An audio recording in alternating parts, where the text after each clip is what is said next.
இந்த நல்ல நேரத்திற்காக நான் கர்த்தரை ஸ்தோத்திரிக்கிறேன்.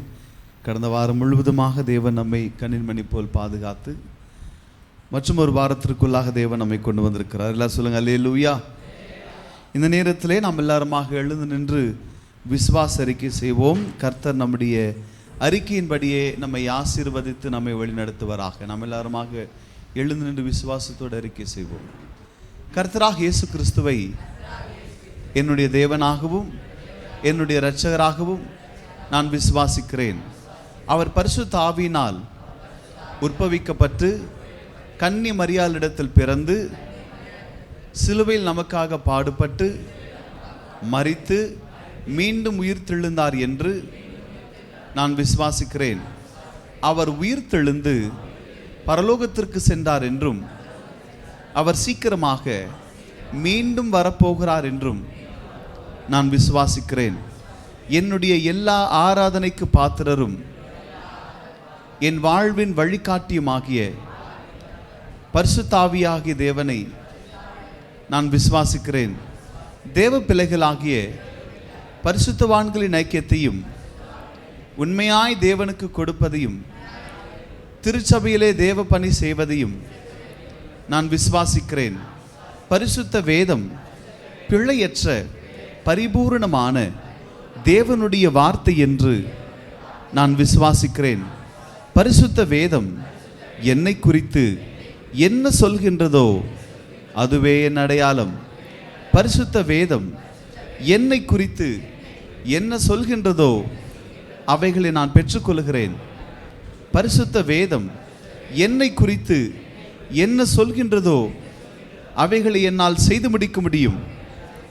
இந்நாளில் என்னுடைய ஆவிக்குரிய குடும்பத்துடன் தேவனுடைய வார்த்தையை நான் கவனிக்கையில் ஜெயமுள்ள வாழ்விற்காக நான் ஆசீர்வதிக்கப்பட்டேன், நான் சுகம் பெற்றேன், நான் அபிஷேகம் பெற்றேன் என்று விசுவாசிக்கிறேன். நான் இனி ஒருபோதும் முன்பு போல இருப்பதில்லை. இயேசுவின் நாமத்தினாலே எல்லாரும் சொல்வோம் ஆமென் அல்லேலூயா. விசுவாசத்தோடு உட்காருவோம். கர்த்தர் நம்மை ஆஸ்வதிப்பாராக. வேதத்தின் ஒரு பகுதியை நாம் வாசிப்போம். நாம் அறிந்திருக்கிற ஒரு சம்பவத்தை இந்த நாளிலே நாம் வாசித்து தியானிக்க போகிறோம்.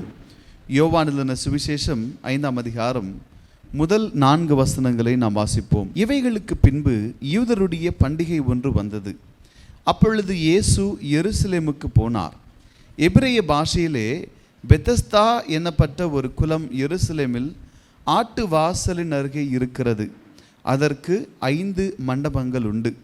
அவைகளிலே குருடர், சப்பானி, சூம்பின உருப்புடையவர்கள் முதலான வியாதிக்காரர் அநேகர் படுத்திருந்து தண்ணீர் எப்பொழுது கலங்கும் என்று காத்து கொண்டிருப்பார்கள். ஏனெனில் சில சமயங்களிலே தேவதூதன் ஒருவன் அந்த குளத்திலே இறங்கி தண்ணீரை கலக்குவான். தண்ணீர் கலங்கின பின்பு யார் முந்தி அதில் இறங்குவானோ அவன் எப்பேற்பட்ட வியாதியஸ்தனாய் இருந்தாலும் சொஸ்தமாவான். அல்லேலூயா. நாம் இந்த சம்பவத்தை நன்கு அறிந்திருக்கிறோம். ஆண்டவராக இயேசு கிறிஸ்து யூதர்களுடைய ஒரு பண்டிகை வந்த பொழுது அவர் தேவாலயத்திற்கு போனார். தேவாலயம் எருசலேமில் இருந்தது. எருசலேம் நகரில் இருக்கிற தேவாலயத்திற்கு போனார். போகும் பொழுது தேவாலயத்திலே அந்த அருகிலே இருக்கிற ஒரு சம்பவத்தை இந்த இடம் நமக்கு விளக்குகிறது. தேவாலயத்துக்கு அருகே பெத்தஸ்தா எனப்பட்ட ஒரு குளம் இருந்ததாக என்று நாம் பார்க்கின்றோம். அந்த குளமானது ஆட்டு வாசல் என்கின்ற அந்த வாசலின் அருகே அந்த குளம் இருந்ததாக சொல்லப்படுகிறது. அந்த குளத்திற்கு 5 மண்டபங்கள் இருந்ததாக நாம் பார்க்கின்றோம். முதலாவதாக நாம் ஆண்டவராக இயேசு கிறிஸ்து அங்கே போய் என்ன செய்தார் என்றால் அந்த இடத்துல இருக்கிற ஒரு வியாதிஸ்தனை இயேசுவானவர் சுகமாக்கினார் என்று நாம் அறிந்திருக்கிறோம். முதலாவதாக ஆட்டு வாசல்னா என்ன நீங்கள் புரிந்து கொள்ள வேண்டும். எருசலேமுக்கு அநேக வாசல்கள் உண்டு. தேவாலயத்துக்கு போவதற்கு அநேக வாசல்கள் உண்டு. தேவாலயத்தில் அக்காலத்திலே அநேகர் எல்லாரும் பலி கொடுக்கணும், அதுதான் நியமம். ஆகவே ஒரு வாசல் அண்டே அவர்கள் பலிக்கான மிருகங்களை அவர்கள் விற்பார்கள். இப்போ வந்துட்டு நீங்கள் ஏதாவது ஒரு பிற மதத்து அந்த வழிபாடு ஸ்தலங்களுக்கு போகும் பொழுது அவர்கள் அந்த வழிபடுவதற்கான சில பொருட்களை ஒரு முனையில் விற்பாங்க தெரியுமா? அந்த மாதிரி அந்த இடத்துல பார்க்கும் பொழுது தேவாலயத்து போகிற ஒரு வாசல் அருகே பலி கொடுப்பதற்கான ஆடுகளை விற்றார்கள். ஆகவே அந்த வாசலை ஆட்டு வாசல் என்று அழைப்பார்கள். ஆகவே நீங்கள் குழம்பிக் கொள்ள வேண்டாம், ஆட்டு வாசல்னா என்ன, அப்போது மாடு வாசல் ஏதாவது இருக்கா நீங்கள் கேள்வி கேட்காதீங்க. ஆட்டு வாசல்னா எதற்காக சொல்லப்படுகிறது என்றால், அந்த இடத்துல ஆடுகளை விற்பனை செய்வார்கள். எதற்காகனா அங்கே வாங்கிட்டு உள்ளே போய் பலி கொடுப்பதற்காக. சரி, அவர்கள் இவ்விதமாக பலி கொடுக்க போவார்கள். அங்கு ஒரு குளம் இருந்ததாக சொல்லப்படுகிறது. அந்த குளத்திற்கு பெயர் பெத்தஸ்தா என்கின்ற ஒரு குளம். அந்த குளத்தை சுற்றிலும் கூட மண்டபங்கள் காணப்படும். அந்த மண்டபத்திலே யார் உட்கார்ந்து இருந்தார்கள் என்றால், வியாதிஸ்தர்கள் அங்கு இருந்தார்கள் என்று வேதம் சொல்கிறது. குருடர்கள், சப்பானிகள், சூம்பின உருப்புடையவர்கள் முதலான வியாதிக்காரர் அங்கே படுத்திருப்பார்களாம். எதற்காக படுத்திருப்பார்கள் என்றால், எப்பொழுதாகலும் ஒரு நேரத்திலே தேவதூதன் பரலோகத்திலிருந்து இறங்கி வந்து அந்த குலத்தை அவன் கலக்குவானாம். கலக்கும் பொழுது அங்கே இருக்கிற வியாதிஸ்தர்களிலே யார் முதலாவதாக அந்த தண்ணீரில் குதிக்கிறார்களோ அவர்கள் எப்பேற்பட்ட வியாதிஸ்தராக காணப்பட்டாலும், மருத்துவர்களால் குணமாக்கக்கூடாத வியாதியாக இருந்தாலும், தீராத பிரச்சனையாக இருந்தாலும், மரணத்தின் விளிம்பிலே காணப்பட்டாலும், முதலாவது எந்த நபர் தேவதூதன் கலக்கும் பொழுது குதிக்கிறானோ அவன் சுகம் பெறுவான் என்று நாம் பார்க்கின்றோம். ஆகவே சுகம் பெறுவதற்காக அநேக வியாதிஸ்தர்கள் இருந்தார்கள். சரித்திரம் சொல்கிறது, ஏறக்குறைய சராசரியாக அந்த குலத்தை சுற்றிலும் இருக்கிற அந்த 5 மண்டபங்களிலே 3000 வியாதிஸ்தர்கள் இருப்பார்களாம். எப்போ பார்த்தாலும் சராசரியாக ஒரு 3000 வியாதிஸ்தர்கள், குருடர்கள், சப்பானிகள், முடவர்கள், தீராத வியாதி உள்ளவர்கள் இருப்பார்களாம். இப்படிப்பட்ட ஒரு சூழல் இருக்கின்ற அந்த காலகட்டத்திலே இயேசுவானவர் அங்கு போனார் என்று நாம் பார்க்கின்றோம். முதலாவதாக பெத்தஸ்தா என்றால் அர்த்தம் என்ன தெரியுமா? அந்த குலத்தின் பெயர் பெத்தஸ்தா என்று சொன்னேன். பெத்தஸ்தா என்றால் இரக்கத்தின் வீடு என்று அழைக்கப்படுகிறது. நீங்கள் பெத்தஸ்தா என்கின்ற வார்த்தையுடைய பொருள் புரிந்து கொள்ள வேண்டும். ஹவுஸ் ஆஃப் மர்சி என்று சொல்வார்கள், ஹவுஸ் ஆஃப் கிரேஸ் என்று சொல்லலாம். இரக்கத்தின் வீடு. அங்கே போனீங்கன்னா உங்களுக்கு இரக்கம் கிடைக்கும் என்கின்ற அர்த்தமுள்ள குலம்தான் பெத்தஸ்தா என்கின்ற குலம். ஆகவே இரக்கத்திற்காக ஏதோ ஒரு வியாதி வந்துச்சு, அவங்களுக்கு விடுதலை இல்லை என்கின்ற சூழல் வரும் பொழுது அந்த தீர்விற்காக, இரக்கத்திற்காக குலத்தை சுற்றிலும் கூட உட்கார்ந்திருந்தார்கள். இயேசுவானவர் அந்த இடத்திற்கு போனார். ஆனால் அவர் போனது எதற்காக? பண்டிகைக்காக போனார். ஆனால் அவர் தேவாலயத்துக்கு நேராக போய் பண்டிகையிலே கலந்து கொள்ளாமல், பண்டிகையை ஆசரிக்காமல், அவர் அந்த வாசல், ஆட்டு வாசல் அந்த வழியாக உட்பிரவேசித்து அந்த பெத்தஸ்தா குலத்தை சுற்றிலும் இருக்கிற 5 மண்டபங்களில் இருக்கிற வியாதிஸ்தர்கள் எல்லாம் கவனித்து பார்த்து நேரடியாக ஒருவனிடத்திற்கு இயேசுவானவர் போனார் என்று நாம் பார்க்கிறோம். எல்லார்கிட்டையும் வந்துட்டு விசாரித்து, என்னப்பா உனக்கு என்ன பிரச்சனை, உனக்கு என்ன பிரச்சனை, எத்தனை நாளாக இருக்கிற, யாருப்பா இங்கே ரொம்ப வருஷமாக இருக்கிறீங்க, கை தூக்குங்க, அப்படி எதுவுமே கேள்வி கேட்கல. அவர் நேரடியாக, அவர் பண்டிகைக்கு போகலை, ஆட்டு வாசல் வழியாக வருகிறார், மண்டபத்தில் இருக்கிற எல்லாரையும் பார்க்கிறார், நேரடியாக ஒருத்தர் எடுத்து போகிறார். அவர்கிட்ட போகும் பொழுது அவருடைய சூழல் எவ்விதமாக இருந்தது என்று நாம் பார்க்கும் பொழுது அந்த வேத பகுதியை நாம் வாசிப்போம். யோவான் எழுதின சுவிசேஷம் 5ஆம் அதிகாரம் 5-7 வசனங்களை வாசிக்கும் பொழுது, 38 வருஷம் வியாதி கொண்டிருந்த ஒரு மனுஷன் அங்கே இருந்தான். படுத்திருந்த அவனை இயேசு கண்டு, அவன் வெகு காலமாய் வியாதிஸ்தன் என்று அறிந்து அவனை நோக்கி, சொஸ்தமாக வேண்டும் என்று விரும்புகிறாயா என்று கேட்டார். அதற்கு வியாதிஸ்தன், ஆண்டவரே, தண்ணீர் கலக்கப்படும் போது என்னை குளத்திலே கொண்டு போய் விடுகிறதற்கு ஒருவரும் இல்லை, நான் போகிறதற்குள்ளே வேறொருவன் எனக்கு முந்தி இறங்கி விடுகிறான் என்று சொல்லுகிறான். நல்ல கவனிங்க, இயேசுவானார் அங்கே போன உடனே ஒருத்தனுடைய அந்த தோரணையை பார்க்கும்போது எப்படி இருக்குன்னா, இந்த மனுஷன் நேற்று முன்னாடி வந்தவங்க கிடையாது, பல வருடங்களாக இங்கே அப்படியே வந்துட்டு டென்ட்டு கட்டி உட்கார்ந்துருக்கிற ஒரு ஆளுன்னு தெரிஞ்சுக்கிட்டார். ஏன்னா அவனுடைய தோரணை, அவனுடைய வாழ்க்கை முறை, அங்கே படுத்திருக்கிற விதம் எல்லாம் பார்க்கும்போது ஏதோ ஒரு மாதத்துக்கு முன்னாடி, ஒரு வருஷத்துக்கு முன்னாடி வந்தவன் போல் இல்லை, பல வருடங்களாக அவன் அங்கே இருக்கிறவன் போல் காணப்பட்டபடினாலே இயேசுவானவர் அங்கே போய் கேட்கும் பொழுது அவர் கேட்கிறார், நீ சொஸ்தம் அடைய விரும்புகிறாயா என்று கேட்கிறார். அதற்கு அவன் சொல்கிறான், ஆண்டவரே, சொஸ்தம் அடையணும்னு விருப்பம்தான், ஆனால் நான் அங்கே போக என்னால் முடியல, நான் 38 வருஷமாக வந்துட்டு என்னால் நடக்க முடியல, நான் படுத்த படுக்கையில் இருக்கிறேன், என்னை கூட்டிகிட்டு போக யாருமே இல்லை. சரி, நான் கொஞ்சம் அப்படியே ஊர்ந்து கொண்டு போகலான்னா அதுக்கு முன்னாடி யாரோ ஒருத்தன் போய் இறங்கிடுறான். ஆகவே 38 வருஷமாக இப்படியே தான் இருக்கிறேன் என்று சொல்கிறார். இந்த உவமையை நாம் எல்லாரும் அறிந்திருக்கிறோம். நானும் உங்களுக்கு ஏற்கனவே இதை பிரசங்கித்திருக்கிறேன். இந்த உவமையிலிருந்து நாம் கற்றுக்கொள்ள வேண்டிய சில அனுபவங்கள் உண்டு. ஆவியானவர் என் இருதயத்தில் மறுபடியும் ஒரு குறிப்பிட்ட விஷயத்திற்காக அவர் ஏவினபடினாலே நான் உங்கள் முன்பதாக இந்த செய்தியை நான் மறுபடியும் கொண்டு வந்திருக்கிறேன். இந்த சம்பவத்திலிருந்து நாம் கற்றுக்கொள்ள வேண்டிய பாடங்கள் உண்டு. முதலாவது பாடம் என்ன தெரியுமா? இந்த மனுஷன் 38 வருஷமாக ஒரு இடத்துல அவன் படுத்து கிடக்கிறான் என்று நாம் பார்க்கின்றோம். ஏங்க 1 வருஷம் கிடையாது, 2 வருஷம் கிடையாது. இங்கே ஒரு 2 மணி நேரம் சர்ச்சில் உட்காரதுக்கு நமக்கு கஷ்டமாக இருக்கும். ஒரு 10 நிமிஷம் லேட் ஆச்சுன்னா ஐயோ இன்றைக்கி நான் 10 நிமிஷம் லேட் ஆக்கிட்டாங்க, எப்போ அனுப்புவாங்க நம்மளை அப்படின்னு சொல்லிட்டு நம்ம வந்துட்டு சினுங்குவோம். பொதுவாகவே ஸ்கூலில் வந்துட்டு ஸ்பெஷல் கிளாஸ்ன்னு சொன்னால் செத்துருவோம் நம்ம.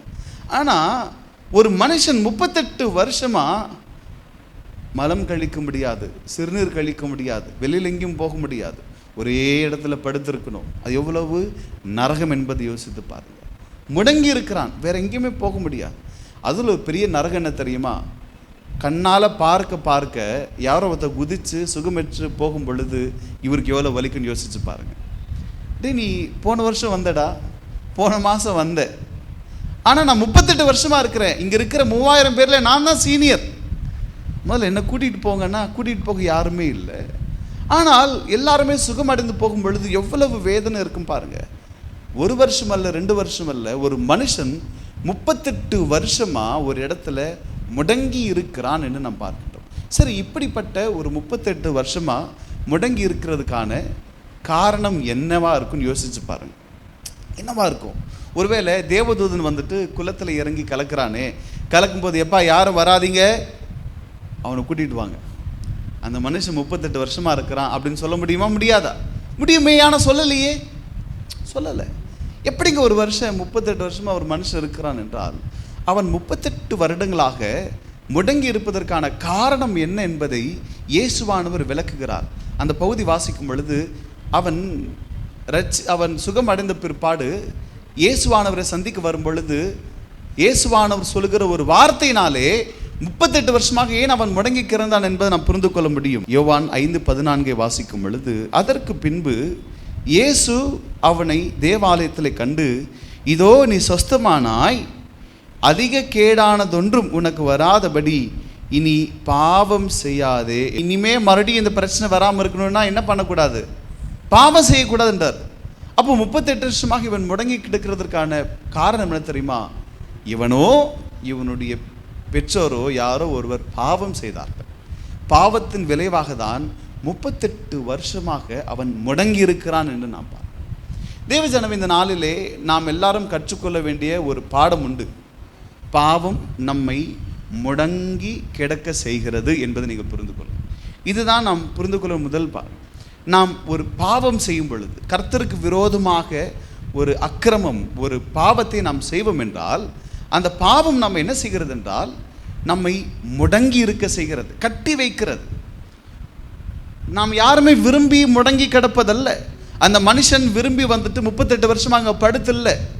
அவனுக்கு வெளியில் போகணும், மற்றவர்களை போல ஓடி ஆடி நடமாடணும், பண்டிகைக்கு தேவாலயத்திற்கு போகணும், சிரித்து பேசணும், 4 இடங்களுக்கு போகணும், எல்லாம் ஆசை உண்டு. ஆனால் அவனால் நடக்க முடியல, எல்லாரும் போல செயல்பட முடியல, முடங்கி இருக்கிறான். காரணம், பாவம் அவனை முடங்கி இருக்க செய்தது என்று நாம் பார்க்கின்றோம். சரீர பிரகாரமான முடங்கி இருக்கிற அனுபவம் மாத்திரமல்ல, நாம் ஒரு பாவம் செய்வோமாயின் பாவத்தின் விளைவாக சரீர பிரகாரமான முடக்க மாத்திரமல்ல, பொருளாதாரத்தில் கூட நாம் முடங்கி போகலாம். சமுதாய ரீதியிலே நாம் வளராமல் முடங்கி போகலாம். நிம்மதி இல்லாமல் நம் குடும்பம் மட்டும் பல வருடங்களாக அடிமேல் அடி விழுந்து முடங்கி போகிற அனுபவம் கூட காணப்படலாம். நீங்கள் எப்பவுமே கூட வந்துட்டு அந்த முடங்கி இருக்கிற அனுபவம்னா சரீர பிரகாரமான முடக்கம் என்று மாத்திரம் நினைக்க வேண்டாம். சில பேர் பாருங்கள், எவ்வளவோ கஷ்டப்பட்டு வேலை செய்வாங்க. அவங்க உழைக்கிறத பார்த்தா வந்துட்டு எப்போ பயங்கரமான மாடி மேலே மாடி வீடு கட்டியிருப்பாங்க போலையே என்று தோணும். ஆனால் பார்த்தா அவங்க வீட்டில் ஒன்றுமே இருக்காது. பொருளாதாரத்தில் அவர்கள் முடங்கி இருக்கிறாங்க. சில பேர் பாருங்கள், பலவீனமாக இருப்பாங்க. சரி, சாப்பிட்றது இல்லையான்னா நல்லா தான் சாப்பிட்றாங்க, ஆனால் பலவீனமாக இருப்பாங்க. சரீர பிரகாரமாக, சமூக ரீதியிலே சில பேருடைய குடும்பங்கள் எப்பவுமே கூட வந்துட்டு மற்ற குடும்பங்களை காட்டிலும் ஒரு படி கீழவே இருக்கும். ஏன்? இதோ ஒரு முடக்கம் அவர்களை முடங்கி இருக்க செய்கிறது. ஆனால் இந்த பகுதியின் மூலமாக ஆவியானவர் நமக்கு விளக்குகிற காரியம் என்ன தெரியுமா? பாவம் நம்மை முடங்கி இருக்க செய்கிறது. அதை தான் இயேசுவானவர் சொல்லுகிறார், எப்பா 38 வருஷமா பாவத்தினால நீ முடங்கி இருந்த, இனிமே அதிக கேடு ஒன்று வராதபடி நீ பாவம் செய்யாதே என்று சொல்லுகிறார். இந்த நாளிலே ஒருவேளை சில நேரங்களில் நமக்கு தோணலாம், யாருக்கு தெரிய போது நான் பாவம் செய்தேன் என்று? யாருக்கு தெரிய போது நான் பாவம் செய்தேன்? யாருமே பார்க்கல, 4 சுவர்கள் முன்பதாக இடையிலே நான் செய்தேன், இல்லை என்றால் வெளியூரில் செய்தேன், எல்லாரும் கண்ணை மறைச்சு செஞ்சுட்டேன், இந்த பாவம் செஞ்சது யாருக்குமே தெரியாது, நானே மறந்து போகிறேன் அப்படின்னு போல் நீங்கள் நினைக்கலாம். ஆனால் கண்களை உண்டாக்கினவர் அவர் காண்கிறார், காதுகளை உண்டாக்கினவர் அவர் கேட்கிறார். அதனதன் சகல காரியத்திற்கும் தேவன் நியாய தீர்ப்பு கொடுக்கிறவராக இருக்கிறார். ஆகவே இந்த நாளிலே பாவம் நம்மை முடங்கி இருக்க செய்யும் என்பதை புரிந்து கொள்ளுங்கள். தேவன் அவர் இரக்கமுள்ளவராக இருக்கிறார், அவர் மன்னிப்பார். நாம் தவறு செய்தால் அவர் மன்னிப்பார். ஆனால் செய்த தவறையே மன்னிப்பு பெற்ற பிற்பாடு தொடர்ந்து செய்தால் மன்னிப்பு போயிடும். அதே நேரத்தில் தவறு செய்து மன்னிப்பு கேட்காமல் அதை நியாயப்படுத்தி கொண்டிருந்தாலும் நமக்கு அந்த பாவத்தினுடைய விளைவு நாம் அனுபவிக்க வேண்டிய அந்த ஒரு கடமை, அந்த ஒரு சுமை நமக்கு இருக்கிறது என்பதை நாம் புரிந்து கொள்ள வேண்டும். போன வாரம் முழுவதுமாக நான் நாகும் தீர்க்க தரிசன புஸ்தகத்தை வாசித்து கொண்டிருந்தேன். ஆவியானவர் எனக்கு ஏவினபடினாலே நாகும் தீர்க்க தரிசன புஸ்தகத்தை நான் வாசித்தேன். எதற்காக ஆவியானவர் அதை ஏவினார் என்று ஆரம்பத்தில் எனக்கு புரியவில்லை. ஒரே ஒரு வார்த்தை மாத்திரம் கிட்டத்தட்ட நான் ஒரு 20-30 தடவை கேட்டேன் ஒரே வசனால. ஏன் இந்த வசனம் எனக்கு அடிக்கடி ஞாபகம் வருது? சம்மந்தமே இல்லையே, ஏன் அந்த வசனம் ஞாபகம் வருது? நான் மறுபடியும் வாசிக்கிறேன். சரி, இது மேலே தாங்காது என்று சொல்லி நாகும் தீர்க்க தரிசனத்தை முதலாவதாக சரித்திரத்திலிருந்து யார் எழுதினா, எப்பொழுது எழுதினா, எதற்காக எழுதப்பட்டது என்று முதல் அதிகாரம் 3 அதிகாரங்கள் தான் இருக்கிறது. மெதுவாக நான் வாசித்தேன். நாகும் தீர்க்க தரிசன புஸ்தகம் எதை குறிப்பிடுகிறது என்றால், நினிவே பட்டணத்தினுடைய வீழ்ச்சியை குறித்து நாகும் தீர்க்கதரிசி எழுதுகிறார்.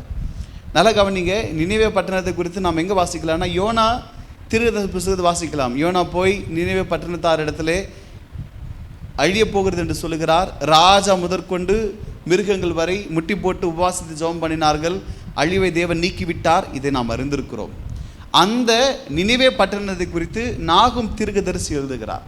சரி, அந்த நினிவே பட்டணம் யாருடைய பட்டணம் என்றால், தாவீதுக்கு பிற்பாடு சாலமோன் இஸ்ரவேல் தேசத்தை ஆண்டான். அதற்கு பிற்பாடு அவனுடைய மகனாகிய ரெகொபெயாமும் அவனுடைய வேலைக்காரனமாகிய யெரொபெயாமும் ஆண்டார்கள். அதற்கு பிற்பாடு தேசம் சுக்குநூறாக உடைக்கப்பட்டது. அசீரியர்களினாலே இஸ்ரவேல் தேசம் பிரிக்கப்பட்ட, யூதேயா இஸ்ரவேல் என்று பிரிக்கப்பட்ட அந்த பகுதியை அசீரியர்கள் ஆண்டார்கள். பாபிலோனியர்களுக்கு முன்பதாக அசீரியர்கள் இந்த பிரபஞ்சத்தையே ஆண்டார்கள். அவர்கள் இஸ்ரவேல் ஜனங்களை கூட ஆண்டார்கள். அசீரியர்களுடைய தலைநகரம் தான் நினிவே. ஆங்கிலேயர்கள் வருவதற்கு முன்பதாக வரைக்கும் வேதாகம பண்டிதர்கள் நினிவே என்கின்ற பட்டணம் அது ஒரு கற்பனை என்று நினைத்தார்கள். வேதம் ஏதோ ஒரு கதையாக சொல்கிறதாக நினைத்தார்கள். ஏனென்றால் நினிவே என்கின்ற ஒரு பட்டணம் இருப்பது போல சான்றுகளே இல்லையாம், அடையாளம் கூட கிடையாது. நினிவே என்கின்ற ஒரு பட்டணம் இருப்பது போல ஒரு அடையாளம் கூட இல்லாதபடினாலே ஒருவேளை அது நடந்திருக்குமா இல்லை என்றால் ஒரு கற்பனையா என்று வேதாகம பண்டிதர்களே தவித்து கொண்டிருந்து குழப்பிக் கொண்டிருந்த காலத்திலே ஆங்கிலேயர்களுடைய காலகட்டத்திற்கு முன்பதாக அகழ்வாராய்ச்சியிலே இடிந்து போய் அழிந்து போன ஒரு பட்டணத்தை கண்டுபிடித்தார்களாம். நினிவே பட்டணம் என்பது அசீரியர்களுடைய தலைநகரம். மிகவும் அழகான பிரம்மாண்டமான ஒரு பட்டணமாக காணப்பட்டது. சரி, அந்த நினிவே பட்டணம் எப்படி இருக்கும் என்பதை குறித்து சில காரியங்களை நான் உங்களுக்கு சொல்லுகிறேன். நீங்கள் அந்த புகைப்படத்தை நீங்கள் பார்க்கும் பொழுது, இப்போது முதல் புகைப்படத்தை நீங்கள் பார்த்தீங்கன்னா ரொம்ப அழகாக இருக்கிறது, விஸ்தாரமான ஒரு பட்டணம். அடுத்த புகைப்படம் வைங்க, அதனுடைய மதில் சுவர் எவ்வளவு பெரிதாக இருக்கிறது என்று நீங்கள் அதை பாருங்கள். அடுத்து நீங்கள் புகைப்படத்தை வைக்கும் பொழுது யாருமே கூட வந்துட்டு அவ்வளவு சாதாரணமாக உள்ளுக்குள்ளாக நுழையவே முடியாது.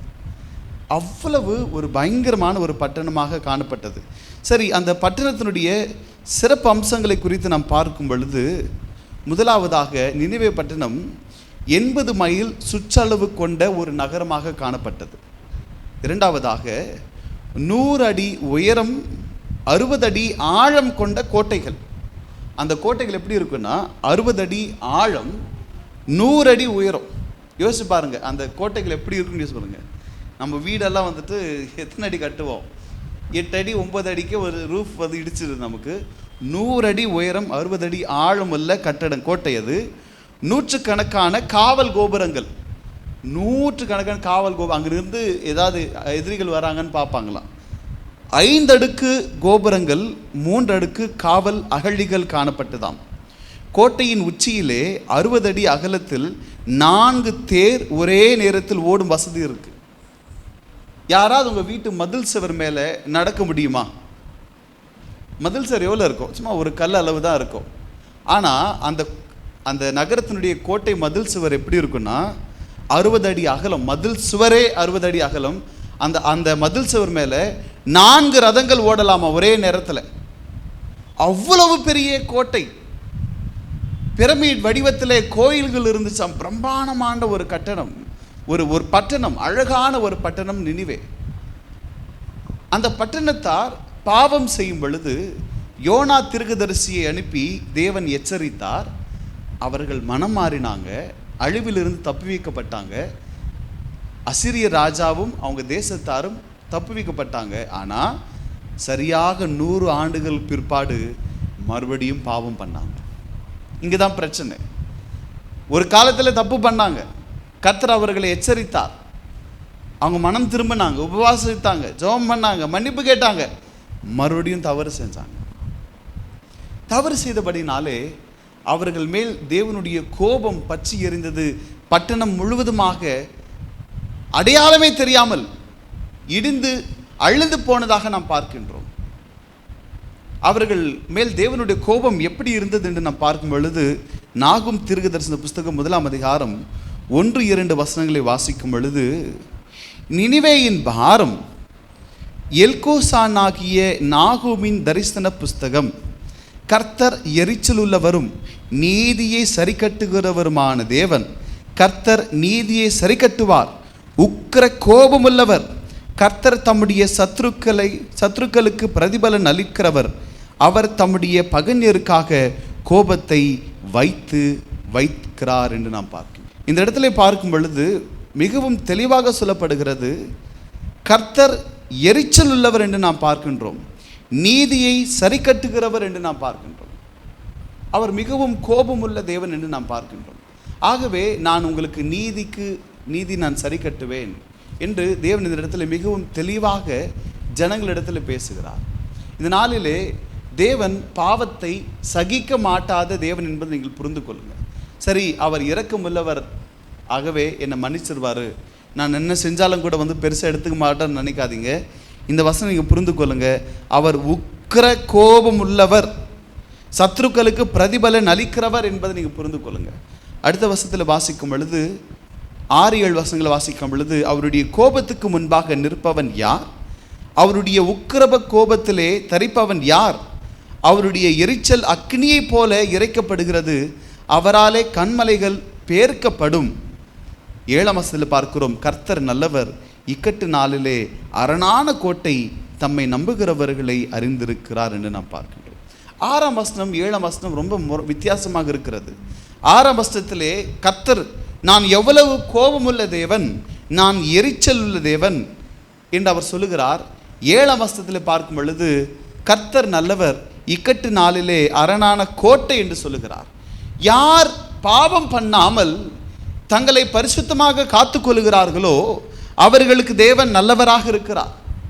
உங்களுக்கு ஒரு பாவம் பண்ணக்கூடிய ஒரு சந்தர்ப்பம் கிடைத்தும், சூழல் கிடைத்தும், வாய்ப்பு வசதி எல்லாம் கூட உங்களுக்கு அனுகூலமாக இருந்தும் நீங்கள் பாவம் பண்ணாமல் உங்களை காத்து கொள்வீர்களாகில் கர்த்தர் உங்களுக்கு நல்லவராக இருக்கிறார்.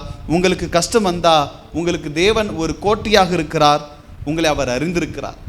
ஆனால் தொடர்ந்து நாம் பாவம் பண்ணும் பொழுது கர்த்தர் எரிச்சல் உள்ளவர் என்று வேதம் சொல்லுகிறது. சரி, அசிரியர்கள் செய்த பாவம் தான் என்னங்க? எதற்காக தேவன் அந்த தேசத்தையே அழித்தார், அந்த சாம்ராஜ்யத்தை அழித்தார் என்று நாம் பார்க்கும் பொழுது, நாகூமின் புஸ்தகம் 3ஆம் அதிகாரம் 1ஆம் வசனத்திலேயும் 4-6 வசனத்திலே அவர்கள் செய்த பாவத்தை குறித்து நாம் பார்க்கின்றோம். இரத்த பழிகளின் நகரத்திற்கு ஐயோ, அது வஞ்சகத்தினாலும் கொடுமையினாலும் நிறைந்திருக்கிறது, கொள்ளை ஓயாமல் நடக்கிறது, தன் வேசித்தனங்களினால் ஜாதிகளையும் தன் சூனியங்களினால் வம்சங்களையும் விற்கிற மகா சூனியக்காரியும் ரூபவதியுமாயிருக்கிற வேசனுடைய திரளான வேசித்தனங்களின் நிமித்தம் இதோ நான் உனக்கு விரோதமாக வந்து உன் வஸ்திர ஓரங்களை உன் முகம் மட்டும் தூக்கி எடுத்து ஜாதிகளுக்கு உன் நிர்வாணத்தையும் ராஜ்யங்களுக்கு உன் மானத்தையும் தெரிய பண்ணி உன்மேல் தீட்டானவைகளை எரிந்து உன்னை கனவீனப்படுத்தி உன்னை வேடிக்கையாக்கி போடுவேன் என்று சேனைகளின் கர்த்தர் சொல்லுகிறார். இந்த இடத்துல பார்க்கும் பொழுது அசீரியர்கள் செய்த பாவத்தை குறித்து வேதம் தெரிவிக்கிறது. அவர்கள் 5 பாவங்களை செய்தார்களாம். முதலாவதாக வஞ்சகம் அவர்களிடத்தில் இருந்தது. 2வதாக கொடுமையை செய்தார்கள். 3வதாக கொள்ளை அடித்தார்கள். 4வதாக வேசித்தனத்தை அவர்கள் செய்தார்கள். 5வதாக சூனியத்தை அவர்கள் பின்பற்றினார்கள் என்று நாம் பார்க்கின்றோம். சரி, இதை நம்முடைய நடைமுறையிலே சொல்ல வேண்டும் என்றால் எப்படி சொல்லலாம்னா, வஞ்சகம் என்று சொல்லும் பொழுது ஏமாற்றுதல் என்று நாம் சொல்லலாம். வஞ்சகம் என்றால் ஏமாற்றுகிறது. 2வது கொடுமை என்றால் தீமை செய்வது. 3வதாக கொள்ளை என்றால் திருடுவது. 4வதாக வேசித்தனம் என்றால் ஆகாத கள்ள உறவு. 5வதாக சூனியத்தை பின்பற்றுதல் என்றால் தேவனை அல்லாத முறையிலே தீர்வு தேடுகிற அனுபவமாக இருக்கிறது. சரி, இப்போது நான் இந்த கேள்விகளை உங்கள் முன்பதாக கேட்கிறேன். எதற்காக அந்த தேசத்தையே தேவன் அழித்தார் என்றால், தேசத்தில் இந்த 5 காரியங்கள் இருந்துச்சு. ஆகவே தேவன் உக்கிர கோபம் உள்ளவராக அடையாளமே தெரியாதபடி அந்த பட்டணத்தை, அந்த சாம்ராஜ்யத்தை அழித்தார். முதலாவதாக அவர்கள் ஏமாற்றினார்கள் என்று நாம் பார்க்கிறோம். அது தேவனுக்கு பிடிக்காத ஒரு காரியம். இந்த நாளிலே நாம் கூட யாரையும் ஏமாற்றக்கூடாது, ரொம்ப ஜாக்கிரதையாக இருக்க வேண்டும். ஏமாற்றுகிறது தேவனுக்கு முன்பாக ஒரு பெரிய பாவமாக இருக்கிறது. அவங்க வந்துட்டு ஏமாத்திட்டு நான் தெரியாமல் செஞ்சுட்டேன்னு சொல்லுவாங்க. அது ஒரு சாக்காக பயன்படுத்தக்கூடாது. உங்களுக்கு அவர்களை ஏமாற்றுகிறீர்கள் என்று தெரிந்தால் அதை நீங்கள் நிறுத்திவிடுங்கள். கர்த்தர் நீதி சரி கட்டும் பொழுது அது நமக்கு மிகவும் வேதனை அளிக்கும் என்பது புரிந்து கொள். யாரையுமே நாம் ஏமாற்றக்கூடாது, எந்த விதத்திலும் சரி. பண ரீதியிலே வாக்குறுதி கொடுத்து எப்படியும் கூட நாம் யாரையும் ஏமாற்றக்கூடாது. இது அவர்கள் செய்த பாவம் என்று சொல்லப்படுகிறது. 2வதாக தீமை செய்வது.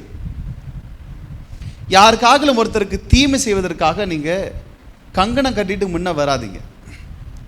இப்போது யாராவது ஒருத்தருக்கு ஒரு நல்லது நடக்குதுன்னா அது நடக்கவே கூடாதுன்னு சில பேர் பின்னாடி ஏதாகலும் ஒரு குள்ளநரித்தனம் பண்ணுவாங்க. கவனிச்சிருக்கிறீங்களா?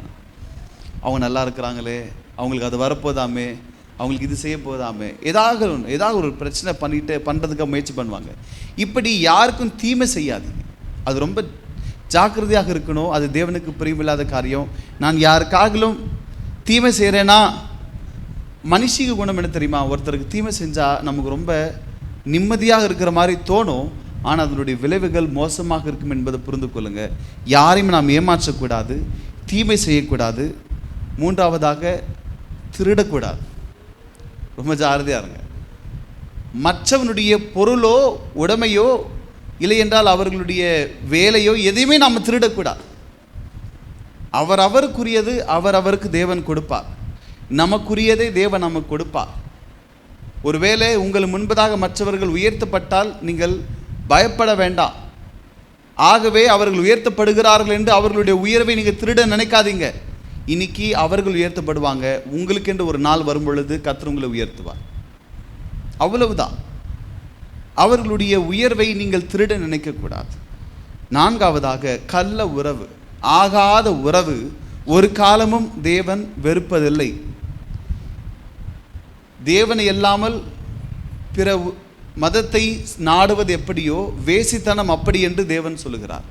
ஆகவே கள்ள உறவு திருச்சபையிலே காணப்படக்கூடாது, தேவ பிள்ளைகளுக்கிடையே காணப்படக்கூடாது. வேசித்தனத்தை தேவன் வெறுக்கிறார் என்பதை புரிந்து கொள்ளுங்கள்.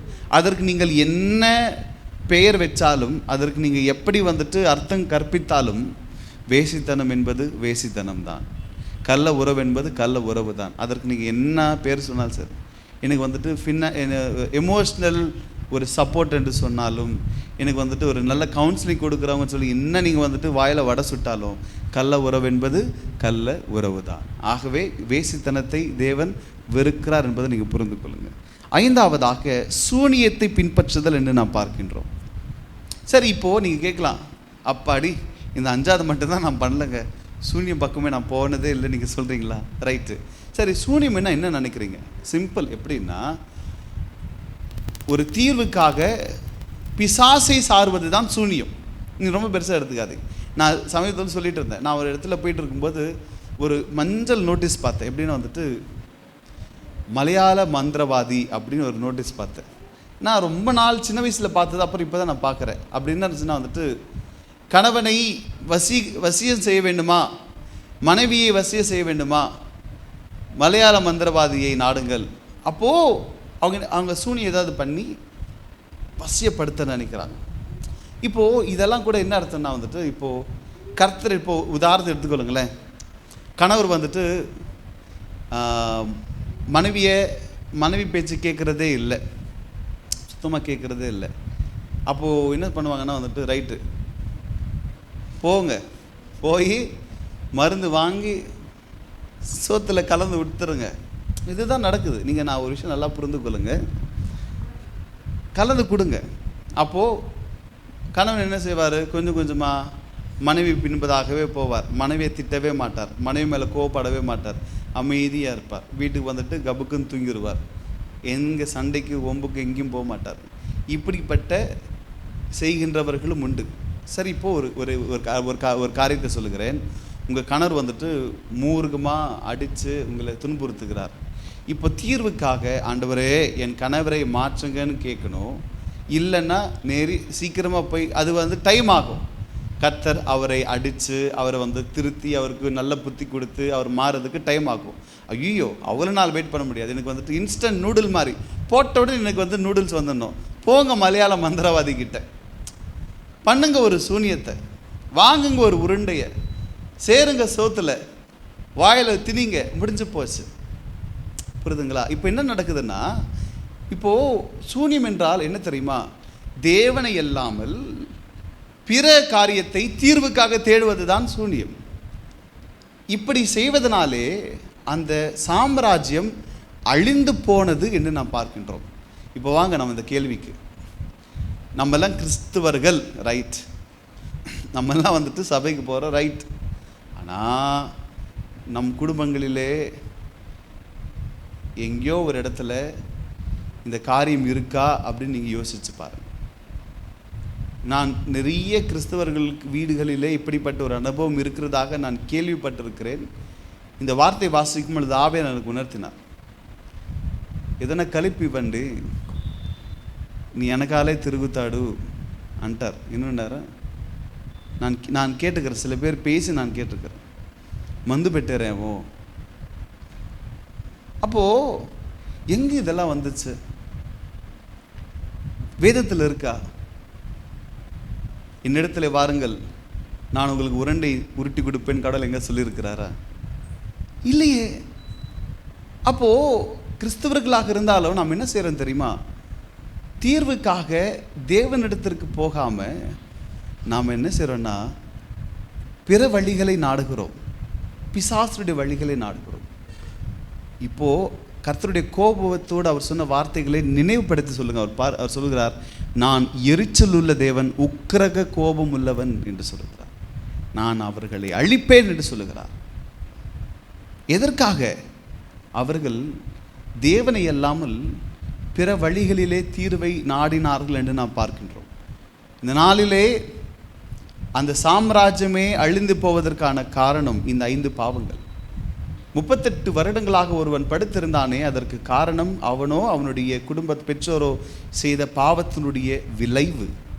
இதனால் என்னுடைய பிரசங்கத்தினுடைய முதல் குறிப்புக்குள்ளாக தான் நான் இன்னும் இருக்கிறேன். பாவம் நம்மை முடங்க செய்கிறது. பாவம் நம்மை முடங்க செய்கிறது. ஒரு தேசத்தையே அழித்து போட்டது இவனை முடங்க செய்தது என்று நாம் பார்க்கின்றோம்.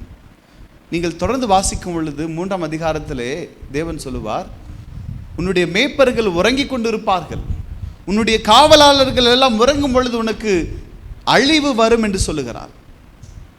முற்றிலுமாக அழிக்கப்பட்டு போகும் என்று சொல்லுகிறார். நீ இந்த உலகத்தையே ஆளுகை செய்கிற சாம்ராஜ்யமாக காணப்படலாம். 60 அடி அகலமுள்ள ஒரு மதில் சுவரை கட்டி நீ பாதுகாப்பாக இருக்கிறாய். 100 அடி உயரமுள்ள நான் கோட்டையை கட்டி எழுப்பியிருக்கிறேன். 60 அடி ஆழத்திலே நான் தோண்டி கோட்டையை நான் வைத்திருக்கிறேன், அஸ்திபாரம் படுத்திருக்கிறேன். எனக்கு இத்தனை ஆளுகள் இருக்கிறது, இத்தனை காவலர்கள் இருக்கிறார்கள், பெரிய சேனை இருக்கிறது என்று நீ நினைக்கிறாய். ஆனால் அழிவு மனிதர்களினால் வருவதல்ல, நீ எனக்கு விரோதமாக தவறு செய்தபடினாலே அழிவு மேலிருந்து வருகிறது. அழிவு மேலிருந்து வருகிறது. இந்த நாளிலே பாவம் நம்மை முடங்க செய்கிறது. உங்களுக்கு தெரியாம யாராகிலும் ஒருவர், எங்க நீங்க இத்தனை நாள சர்ச்சுக்கு போறீங்க, உங்க வீட்டுக்காரர் மாறினாரா, உங்க தலைவலி மாறிச்சா, உங்க வீட்டில் கடன் பிரச்சனை மாறிச்சா, போங்க அங்க சும்மா ஒரு தாயத்தை கட்டுங்க, அதை தூக்கி பின்னாடி தலைகாணிக்கையில் சொருகி வைங்க, மருந்து இதை கலந்து கொடுங்க, இப்படி ஏதாகிலும் சொல்வார்கள் என்றால் அதை செய்தால் ஒருவேளை தற்காலிகமாக தலைவலி போன மாதிரி இருக்கலாம், வீட்டுக்காரர் மனம் மாறினது போல் இருக்கலாம், அது பிற்பாடு பெரிய கேடு உங்களுக்கு வரும் என்று வேதம் நமக்கு சொல்லுகிறது. ஆகவே திருட வேண்டாம், ஏமாற்ற வேண்டாம், பொய் சொல்ல வேண்டாம், தேவனை இல்லாமல் வேறு எந்த வழியில் போக வேண்டாம். ஆகவே முதல் குறிப்புக்குள்ளாக நான் இன்னும் இருக்கிறேன், பாவம் நம்மை முடங்க செய்கிறது என்பதை நாம் புரிந்து கொள்ள வேண்டும்.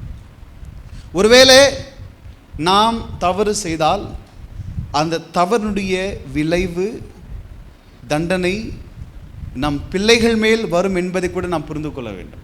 நல்லா புரிந்து கொள்ளுங்க. ஒருவேளை நீங்கள் தவறு செஞ்சிட்டீங்க, பொசுக்குன்னு வந்து நீங்கள் போயிட்டீங்க, எங்கே கடவுள் கணக்கு கேட்பார், உங்கள் பிள்ளைகள் மேல் கணக்கு கேட்பார்.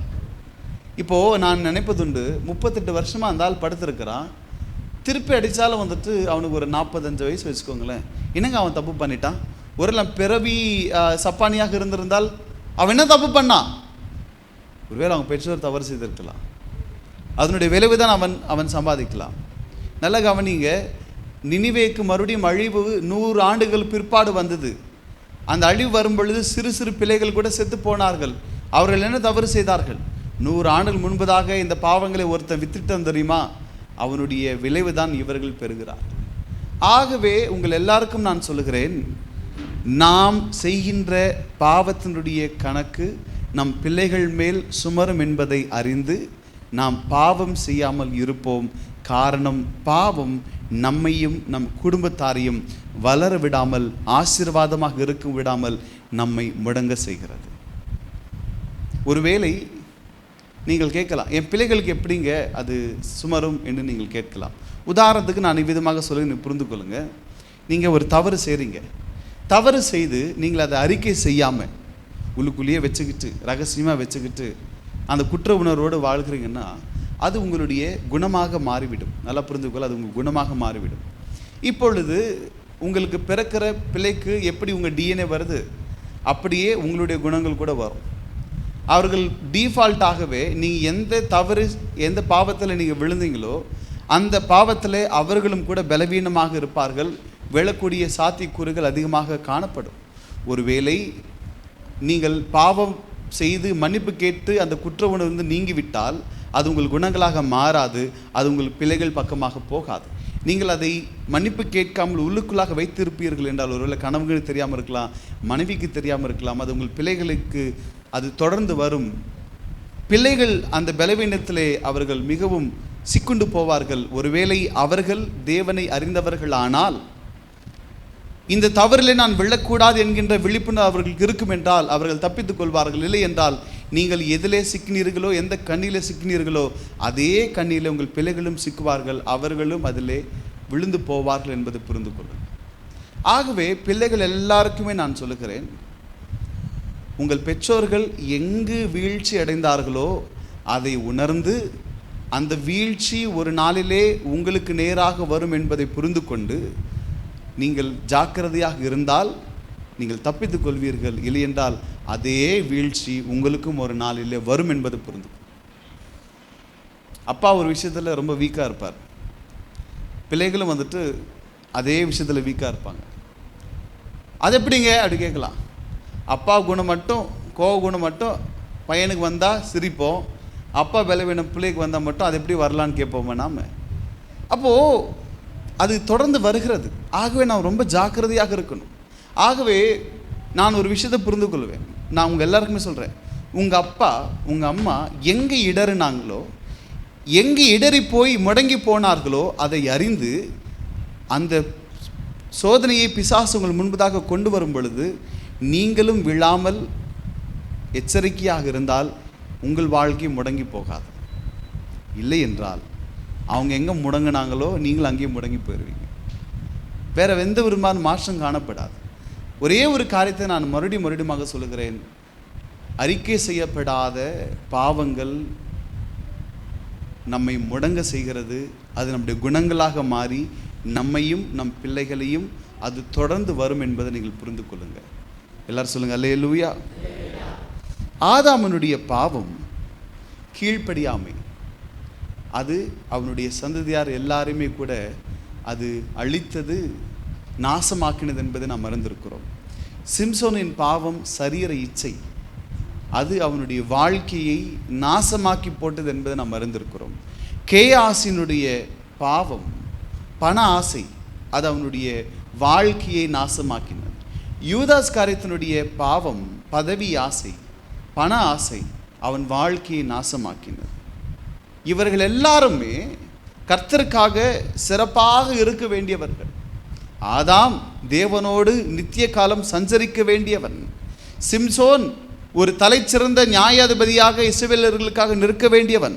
கேயாசி 4 மடங்கு அபிஷேகத்தை பெற வேண்டியவன். எலியாவின் மேல் இருக்கிற அபிஷேகத்தை ரெட்டிப்பாக எலிசா பெற்றான். எலிசாவின் மேல் இருந்த அபிஷேகம் 4 மடங்காக கேயாசி பெற வேண்டும். ஆனால் அவனுடைய பாவம் அவனை முடங்கி போக செய்தது. சிம்சோனின் பாவம் அவன் வளர்விடாமல் அவனை முடங்கி போக செய்தது. ஆதாமின் பாவம் தேவனோடு இருக்காமல் அவன் செடிகளுக்குள்ளாக தன்னை முடங்கி போக செய்தது. இந்த நாளிலே நம்முடைய பாவம் நம்மை முடங்கி போக செய்யும் என்பதை புரிந்து கொண்டு பாவம் செய்யாமல் பரிசுத்தமாக வாழ நாம் முயற்சி பண்ண வேண்டும். யோசேப்புக்கும் ஒரு சரீர இச்சை என்கின்ற பாவம் வந்தது. ஆனால் அதை அவன் ஜெயித்தபடியினாலே அவன் உயர்த்தப்பட்டான் என்று நாம் பார்க்கின்றோம். எல்லாரும் சொல்லுங்க அல்லேலூயா.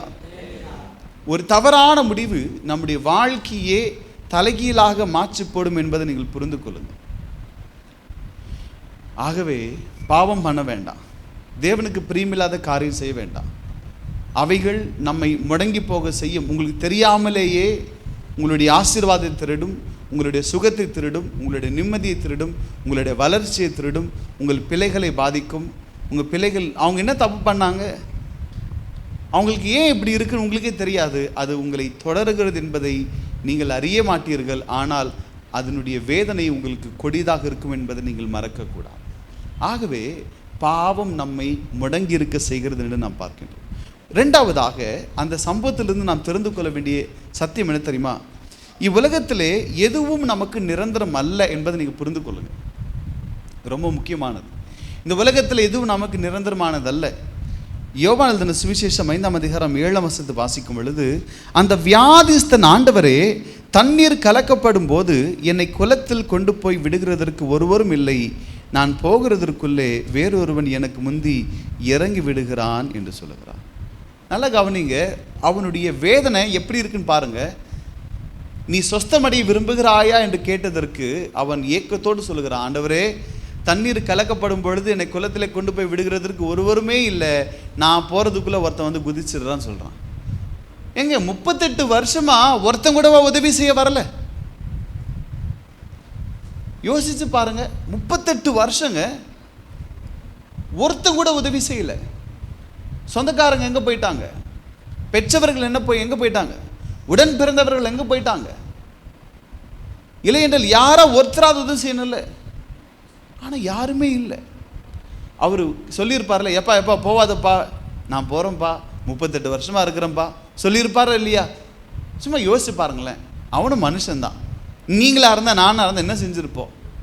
சத்தம் போட்டு யோ அடுத்த தடவையாவது என்னை கூட்டிகிட்டு போங்கய்யா, 38 வருஷமாக இருக்கிறையா, என்னை யாராவது பக்கத்தில் கொண்டு போய் படுக்க வைங்க, என்ன தள்ளுங்கய்யா முதல்ல. உங்களுக்கு கொஞ்சமாவது இந்த தடவையாவது அர்த்தம், அவன் போயிட்டான், அடுத்த தடவையாவது நீங்கள் என்ன ஹெல்ப் பண்ணுங்க. அவன் எவ்வளோ அலறி இருப்பான், கெஞ்சி இருப்பான். சொந்தக்காரங்க யாரும் இல்லையா, உடன் பிறந்தவர்கள் யாருமே இல்லையா, அப்பா அம்மா யாருமே இல்லையா, ஆனால் யாருமே உதவி செய்யலைங்க. இந்த உலகம் நமக்கு நிரந்தரம் அல்ல என்பதை புரிந்து கொள்ளும். இந்த உலகத்திலே எந்த உறவும் நிரந்தரமானது அல்ல என்பதை நீங்கள் புரிந்து கொள்ளுங்க. நான் கற்றுக்கொண்டதும் நான் சொல்றது என்ன தெரியுமா? எல்லா பெற்றோரும் பிள்ளைகளை வளர்க்கணும், ஆனால் பிள்ளைங்க வளர்ந்து என்னை பார்த்து கொள்ளுவாங்கன்னு நினைக்கிறது, எதிர்பார்க்கிறது முட்டாள்தனம். உண்மை, நீங்கள் எல்லாரும் புரிந்து கொள்ள வேண்டும். பிள்ளைங்களை வளருங்க, நல்லா வளர்ந்து அவங்களை பெரியவர்கள் ஆக்குங்க. ஆனால் சாகர் வரைக்கும் நீங்களும் உங்கள் மனைவியும் வாழ்கிறதுக்கு பேக்கப் பிளான் நீங்கள் வச்சுருக்கணும். அவங்க பார்த்துப்பாங்கன்னு நினைக்கிறது எந்த குழந்தையானாலும் அது முட்டாள்தனம். அது நீங்கள் புரிந்துக்கணும். அவங்க பார்த்தாங்கன்னா, அவங்க செஞ்சாங்கன்னா போனஸ், தேங்க்யூ, வண்டர்ஃபுல். ஆனால் அவங்க தான் என்னை பார்த்துக்கணுன்னு நினைக்கிறது ஒரு முட்டாள்தனம். இன்னும் நிறைய பேரை நம்ம பார்க்குறோமே, ஏன் நடக்கிறது இல்லையா? சூழல் மாறும், எல்லாமே மாறிடும். இந்த உலகத்தில் எந்த உறவும் நிரந்தரமானதல்ல. இப்போ அதனால் வந்துட்டு ஓகே பாஸ்டர் அவங்க அப்பாவை பார்த்துக்கிறது இல்லைன்னு நினைக்காதீங்க. நல்லா கவனிங்க. நான் என் அப்பாவை பார்த்துக்கிறேன்னா அது போனஸ்.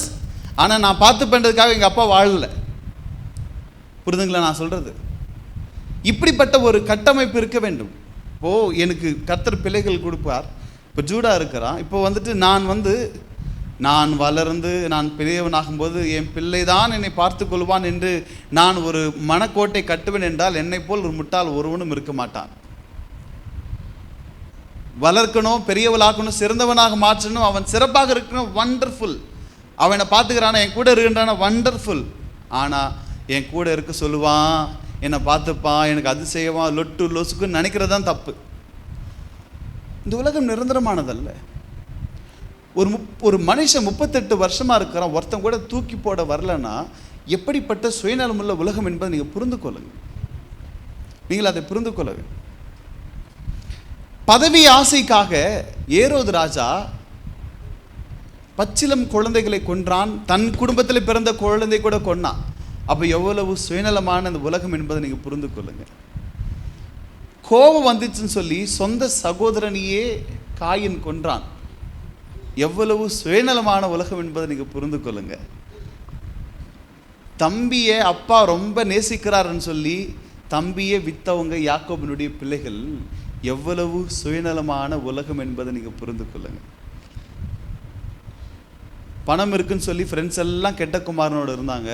பணம் குறைஞ்ச உடனே டாட்டா பாய் பாய் சொல்லிட்டு எல்லாருமே வந்துட்டு பண்ணி தவிட்டு தின்ன விட்டு ஓடி போயிட்டாங்களே. எவ்வளவு சுயநலமான உறவுகள் என்பதை புரிந்து கொள்ளுங்க. ராஜா கொல்ல வராருன்னு சொன்ன உடனே தன் மனைவியையே என் சகோதரி என்று சொல்லி கூட்டிகிட்டு போங்கன்னு சொல்லி ஆபிரகாமும் ஈசாக்கும் தங்கள் மனைவிகளையே அனுப்பி வச்சாங்களே. எவ்வளவு சுயநலமான உலகம் என்று யோசிச்சுப்பாரு. அதை நான் வாசிக்கும் பொழுது எனக்கு ஆபிரகாம் எவ்வளோ சுயநலவாதியா, ஈசாக்கு எவ்வளவு சுயநலவாதியா. ஒரு தேசத்துக்கு போகிறாங்க, அந்நிய ராஜா வராரு, பார்த்தோன்னா இந்த லேடி அழகா இருக்கே அப்படின்னு நினைக்கிறான். எங்கே என் பொண்டாட்டின்னு சொன்னால் கொன்னுட்டு என் பொண்டாட்டி தூக்கிட்டு போயிடுவான்றதுக்காக என் சகோதரின்னு சொல்கிறான். சகோதரின்னு சொன்ன உடனே சரிப்பா உன் தங்கச்சி நான் கூட்டிகிட்டு போகிறேன், நீங்கள் பழிச்சு போங்கன்னு சொல்லுவான்றதுக்காக, தான் உயிர் வாழ வேண்டும் என்பதற்காக தான் மணந்து கொண்ட மனைவியையே தங்கச்சின்னு சொன்னவன் ஆபிரகாம். அவன் புள்ளி அப்படி தானே செஞ்சான், ஈசாக்கு அப்படி தானே செஞ்சான். அப்போது சொல்லி தப்பிச்சுட்டு தன் மனைவிகளையே கொண்டு போக அவர்கள் பார்த்து கொண்டு இருந்தார்கள் என்றால் எவ்வளவு சுயநலமான உலகம் இது.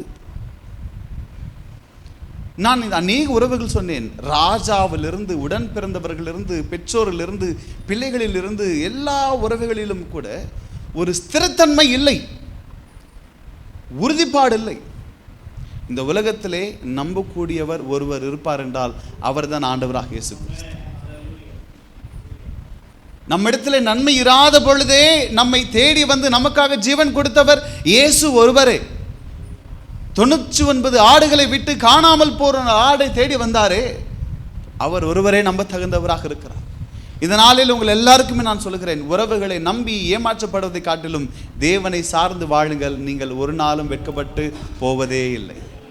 பெற்றோர் மறந்தாலும், உடன் பிறந்தவர்கள் மறந்தாலும், பிள்ளைகள் மறந்தாலும், நம்பினோர் மறந்தாலும், நீங்கள் யாருக்கு கடன் கொடுத்தீர்களோ, யாருக்காக நின்றீர்களோ அவர்களே உங்களை ஏமாற்றினாலும், உங்களை அழைத்தவர், உங்களை நேசிக்கிற இயேசு முதிர் வயது வரைக்கும் உங்களை தாங்குவார், ஏந்துவார், தப்புவிப்பார், உங்களை வழி நடத்துவார்.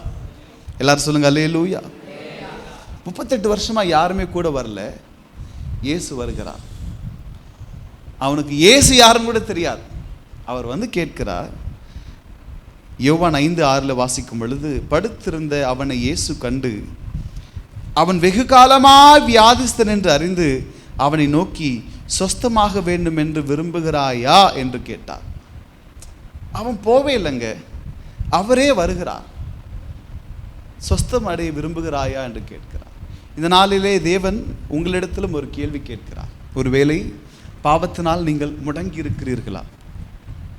பாவத்தினுடைய விளைவினால் உங்கள் குடும்பம் முடங்கி இருக்கிறதா? ஏதோ ஒரு ஒரு ஒரு வளர்ச்சி இல்லாத ஒரு ஒரு அனுபவம், குடும்பமாக நிம்மதி இல்லை, ஒரு வளர்ச்சி இல்லை, தனிப்பட்ட வாழ்க்கையில் ஒரு வளர்ச்சி இல்லை, ஏதோ ஒரு பல வருடங்களாக எங்கேயோ ஒரு இடத்துல அந்த செய்த பாவத்தை நிமித்தமாக அது அங்கே நின்று போச்சு. அதுக்கு பிறகு நாம் வளரவே இல்லை.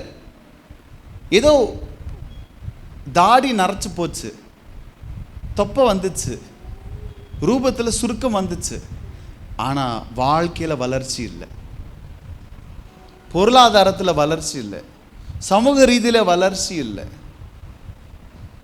குடும்ப வாழ்க்கையில் வளர்ச்சி இல்லை, சரீரத்தில் ஆரோக்கியம் இல்லை. இப்படிப்பட்ட அனுபவத்தில் இருக்கிறீர்களா? இயேசு அந்த வியாதிஸ்தனிடத்தில் வந்தது போல் இந்த நாளிலே கர்த்தருடைய சத்தம் உங்களுக்கு நேராக வந்து அவர் கேட்கிறார், நீங்கள் சொஸ்தம் அடைய விரும்புகிறீர்களா? முடங்கி இருக்கிற அனுபவத்திலிருந்து வெளியே வர விரும்புகிறீர்களா? யாருமே உங்களுக்கு நிரந்தரமாக கூட இருக்க மாட்டார்கள். இயேசு கேட்கிறார், நீங்கள் இயேசுவை விசுவாசிப்பீர்கள் என்றால் முடங்கி இருக்கிற அனுபவத்திலிருந்து உங்களை விடுதலையாக்க தேவன் போதுமானவராக இருக்கிறார். அல்லேலூயா. மூன்றாவதாக, இயேசுவை விசுவாசித்து செயல்பட்டால் நமக்கு நிச்சயம் விடுதலை உண்டு. விசுவாசிக்கிறேன்னு சொல்லுங்க அல்லேலூயா. யோவான் சுவிசேஷம் 5:8-9 வாசிக்கும் பொழுது, இயேசு அவனை நோக்கி, எழுந்திரு, உன் படுக்கை எடுத்துக்கொண்டு நட என்றார். உடனே அந்த மனுஷன் சொஸ்தமாகி தன் படுக்கையை எடுத்துக்கொண்டு நடந்து போனான். அந்த நாள் ஓய்வு நாளாய் இருந்தது. இயேசுவை விசுவாசித்தான் அவனுடைய படுக்கை மாறினது என்று நாம் பார்க்கின்றோம். குளத்திலே குதிக்க வேண்டிய அவசியம் இல்லை, தேவதூதன் வர வேண்டிய அவசியம் இல்லை, எந்த மனுஷனும் உதவி செய்ய வேண்டிய அவசியம் இல்லை. நீங்கள் இயேசுவை விசுவாசிப்பீர்கள் என்றால் முடங்கி இருக்கிற அனுபவத்தை தேவன் ஒரு க்ஷணப்பொழுதிலே மாற்ற அவர் போதுமானவராக இருக்கிறார். யார் உங்களுக்கு உதவி செய்யாவிட்டாலும், தேவதூதர்கள் உதவி செய்யாவிட்டாலும், அரசாங்கம் உதவி செய்யாவிட்டாலும், உங்கள் பிள்ளைகள், உங்கள் பெற்றோர் யார் உதவி செய்யாவிட்டாலும், இயேசுவை யார் விசுவாசிக்கிறார்களோ அவர்களுடைய முடங்கி இருக்கிற அனுபவத்திலிருந்து அவர்கள் விடுதலையாக்க இந்த நாளிலே தேவன் போதுமானவராக இருக்கிறார். நீ விசுவாசித்தால் தேவனுடைய மகிமையை காண்பாய் என்று வேதத்தில் நாம் வாசிக்கின்றோம். முதலாவதாக, நீங்கள் விசுவாசிப்பீர்கள் என்றால் பாவ மன்னிப்பை தேவன் உங்களுக்கு தருவார். அப்போஸ்தலர் 10:43 வாசிக்கும் பொழுது, அவரை விசுவாசிக்கிறவன் எவனோ அவன் அவருடைய நாமத்தினாலே பாவ மன்னிப்பை பெறுவான் என்று தீர்க்கதரிசிகள் எல்லாரும் அவரை குறித்தே சாட்சி கொடுக்கிறார்கள் என்றார். முதலாவதாக, நீங்கள் இயேசுவை விசுவாசித்தால், நீங்கள் எந்த பாவம் செய்தபடினால் நீங்கள் முடங்கி இருக்கிறீர்களோ அந்த பாவத்திலிருந்து தேவன் உங்களுக்கு மன்னிப்பு கொடுப்பார். அதுதான் உங்களுக்கு தேவை. இயேசுவை விசுவாசிங்க, பாவ மன்னிப்பு உண்டாகும். நான் உங்களுக்கு மறுபடியும் சொல்லுகிறேன், நீங்கள் அறிந்தும் அறியாமல் ஒரு தவறு செய்வீர்கள் என்றால் அதை தேவனிடத்திலும் மனிதர்களிடத்திலும் மன்னிப்பு கேட்டாலே ஒழிய அது உங்களுக்கு மன்னிக்கப்படாது என்பதை புரிந்து கொள்ளுங்க. மன்னிக்கப்படாவிட்டால் அந்த பாவம் நம்மை முடங்க செய்யும். ஒருவேளை நான் ஒருவருக்கு விரோதமாக தவறு செய்து விட்டேன், இப்பொழுது ஆவியானவர் எனக்கு உணர்த்துகிறார், நான் என்ன செய்யணும்? தேவனிடத்திலே, ஆண்டவரே நான் தவறு செய்தேன், என்னை மன்னியும் என்று சொல்ல வேண்டும். அவனமாகவே நான் யாருக்கு விரோதமாக தவறு செய்தேனோ அவர்களிடத்தில் போய் நான் மன்னிப்பு கேட்க வேண்டும். நீதிமொழிகளிலே சாலமோன் சொல்லுவார், உன் நண்பனுக்கு தூக்கம் வரவிடாம அவன் காலை பிடிச்சு நீ மன்னிப்பு கேளு என்று சொல்லுவார். இன்னைக்கு நம்ம கிட்ட இருக்கிற பிரச்சனை என்ன தெரியுமா? நான் ஒருவருக்கு விரோதமாக தவறு பண்ணிட்டேன்னா தேவனிடத்தில் மன்னிப்பு கேட்பேன், ஆனால் அவர்கிட்ட போய் நான் மன்னிப்பு கேட்க மாட்டேன்னு சொல்லுவோம். அப்படி செய்யலைன்னா அது உண்மையான மன்னிப்பு இல்லை. ஒரு மன்னிப்பில் 2 அனுபவங்கள் இருக்கணும். கெட்ட குமாரன் திரும்பி வரும்போது என்ன சொன்ன தெரியுமா? பிதாவே, பரத்துக்கு விரோதமாகவும் உமக்கு விரோதமாகவும் நான் பாவம் செய்தேன்னா. அப்போ 2 விதமாக இருக்கணும். மேலே மன்னிப்பு கேட்கணும், எதிரிலையும் மன்னிப்பு கேட்கணும். நாம் என்ன பண்ணுவோன்னா, இப்போது பிரதர் ஆபிரகாம் இருக்கிறாரு, ஆபிரகாமுக்கு நான் ஏதோ தீங்கு பண்ணிட்டேன், இப்போ வந்துட்டு நான் அவர்கிட்ட மன்னிப்பு கேட்காம தேவனிடத்தில் மட்டும் மன்னிப்பு கேட்டால் அது எப்படி மன்னிப்பாக மாறும்? இப்போ ஒருத்தர் அவர் நான் யாருக்கு தீங்கு செஞ்சானோ அவர் இந்த உலகத்தில் இல்லை அப்படின்னா தேவனிடத்தில் மட்டும் மன்னிப்பு கேட்ட போதும். அந்த மனுஷன் உயிரோடு இருக்கிறான்னா அவன் மன்னிக்கிறானோ இல்லையோ அவங்ககிட்ட மன்னிப்பு கேட்பது உங்களுடைய கடமையாக இருக்கிறது. நீங்கள் அதை செய்யலைன்னா கர்த்தர் உங்களை மன்னிக்க மாட்டார். நமக்கு ப்ரெஸ்டீஜ் இருக்குன்னு தெரியுமா? வரட்டு கௌரவம் இருக்குது தெரியுமா? நான் யார், என் குடும்ப பின்னணி என்ன, நான் மன்னிப்பு கேட்கலாமா? அதெல்லாம் எனக்கு அவமானம். அப்படி இருக்காதீங்க. உங்கள் பிள்ளைகள் அப்படி வளர்க்காதீங்க. உங்கள் பிள்ளைகள் எதாவது தவறு பண்ணாங்கன்னா மன்னிப்பு கேட்க நீங்கள் அவர்கள் கற்றுக் கொடுங்க. சாரின்னு சொல்லுங்கள், சாரி சொல்லுங்கள், மன்னிப்பு கேட்க பழகுங்க.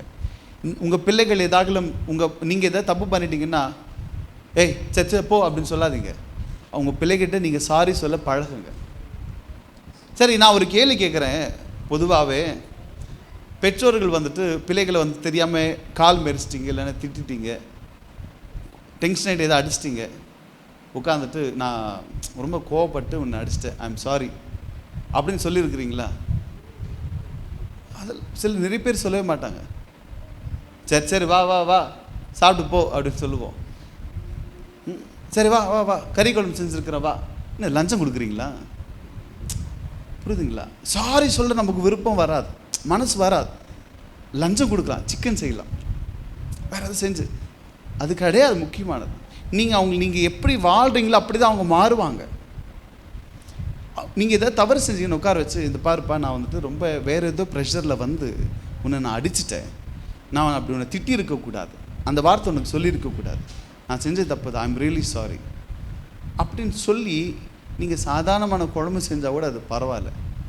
அப்போ நீங்கள் அப்படி செய்யாமல் வந்துட்டு சரி வா வா வா முடிஞ்சிச்சு வா, இன்றைக்கி நான் சிக்கன் செஞ்சுருக்கிறேன் மம்மி வரியா அப்படி சொல்லும்போது நம்ம என்ன சொல்கிறோன்னா, தப்பு பண்ணால் மன்னிப்பு கேட்க வேணாம், டேபிள் கீழே லஞ்சம் கொடுத்தா போதும், நீங்கள் தான் கற்றுக் கொடுக்குறீங்க, நீங்கள் அதை தான் சொல்லிக் கொடுக்குறீங்க நீங்கள். அப்போது அப்படிப்பட்ட பழக்கங்கள் இருக்கக்கூடாது.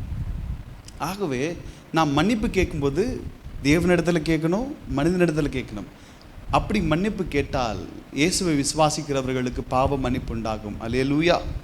2வதாக இயேசுவை விசுவாசித்தால் நமக்கு ரட்சிப்பு உண்டாகும் என்று நாம் பார்க்கின்றோம். அப்போஸ்தலர் நடபடிகள் 16ஆம் அதிகாரம் 31-32 வாசிக்கும் பொழுது, அதற்கு அவர்கள் கர்த்தராக இயேசு கிறிஸ்துவை விசுவாசி, அப்பொழுது நீயும் உன் வீட்டாரும் ரட்சிக்கப்படுவீர்கள் என்று சொல்லி அவனுக்கும் அவன் வீட்டில் இருந்த யாவருக்கும் கர்த்தருடைய வசனத்தை போதித்தார்கள்.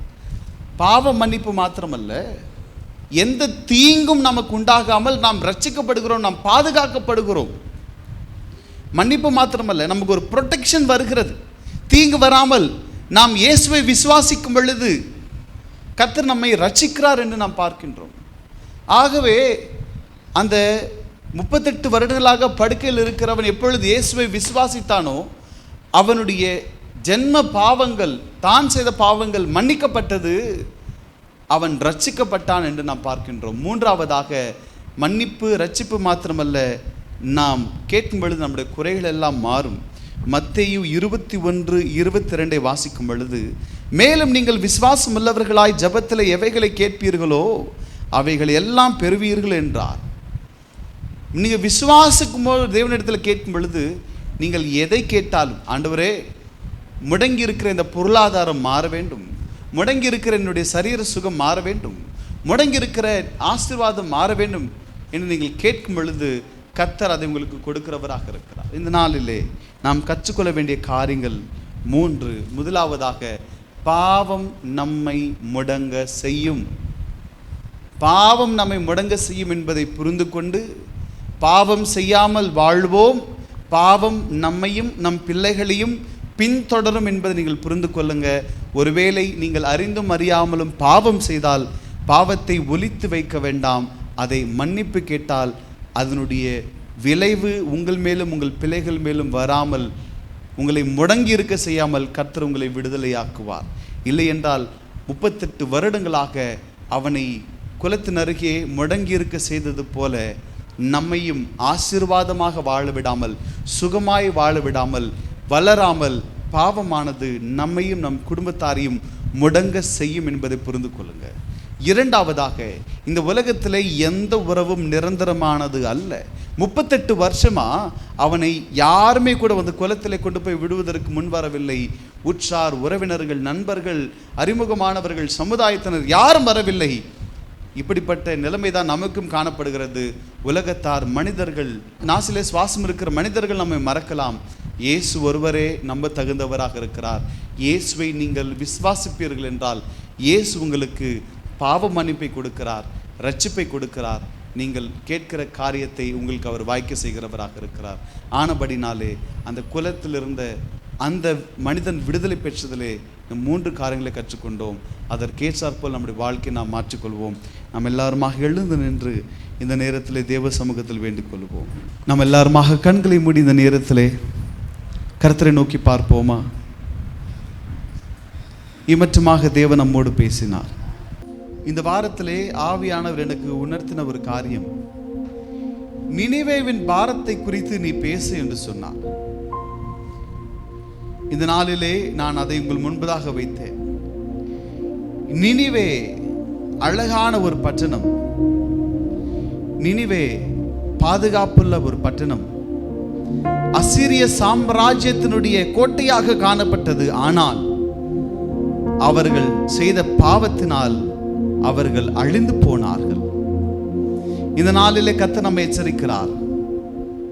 38 வருடங்களாக ஒரு மனிதனுடைய பாவம் அவனை முடங்கி இருக்க செய்தது. இந்த நாளிலே எத்தனையோ பேர் வாலிப பருவத்திலே செய்த உங்களுடைய தவறுகள் அறிக்கை செய்யப்படாதபடியினால், தேவனிடத்தில் மன்னிப்பு கேட்காதபடியினால் உங்களை முடங்கி போக செய்தது. உங்கள் பிள்ளைகளுக்கும் அது ஒரு தண்டனையாக வந்து அமைந்தது. இந்த நாளிலே கர்த்தரிடத்துக்கு திரும்பி வாருங்கள். கர்த்தரிடத்தில் திரும்பி வாருங்கள். நீங்கள் முடங்கி இருக்கிற அனுபவத்திலிருந்து கர்த்தர் உங்களுக்கு விடுதலை கொடுப்பார். இயேசு வராவிட்டால் 38 அல்ல 68 ஆண்டுகள் ஆனாலும் அவன் அப்படியே தான் இருந்திருப்பான். இந்த நாளிலே எத்தனையோ பேருடைய வாழ்க்கை இப்படி காணப்படுகிறது. உங்கள் வயதிற்கும் உங்களுடைய அனுபவத்திற்கும் நீங்கள் எங்கேயோ இருக்க வேண்டியவர்கள், ஆனால் ஏதோ ஒரு இடத்துல முடக்கம் காணப்படுகிறது. இந்த வார்த்தைகளை கேட்டுக்கொண்டிருக்கிற தேவ ஜனமே, இதோ கர்த்தருடைய சத்தம், திரும்பி வாருங்கள், அவரிடத்திற்கு திரும்பி வாருங்கள். அந்த முடங்கி இருக்கிற அனுபவத்தை தேவன் மாற்றுவாராக. மன்னிப்பு கேளுங்கள், தேவனிடத்துல கேளுங்கள், அந்த மனிதரிடத்துல கேளுங்கள். அவர் மன்னிக்கிறவராக இருக்கிறார். நீ சொஸ்தமடைய விரும்புகிறாயா என்று அவனை பார்த்து கேட்ட தேவன் இந்த நாளிலே உங்களை பார்த்தும் கேட்கிறார். நீங்கள் சொஸ்தமடைய விரும்புகிறீர்களா? நீங்கள் சொஸ்தமடைய விரும்புகிறீர்களா?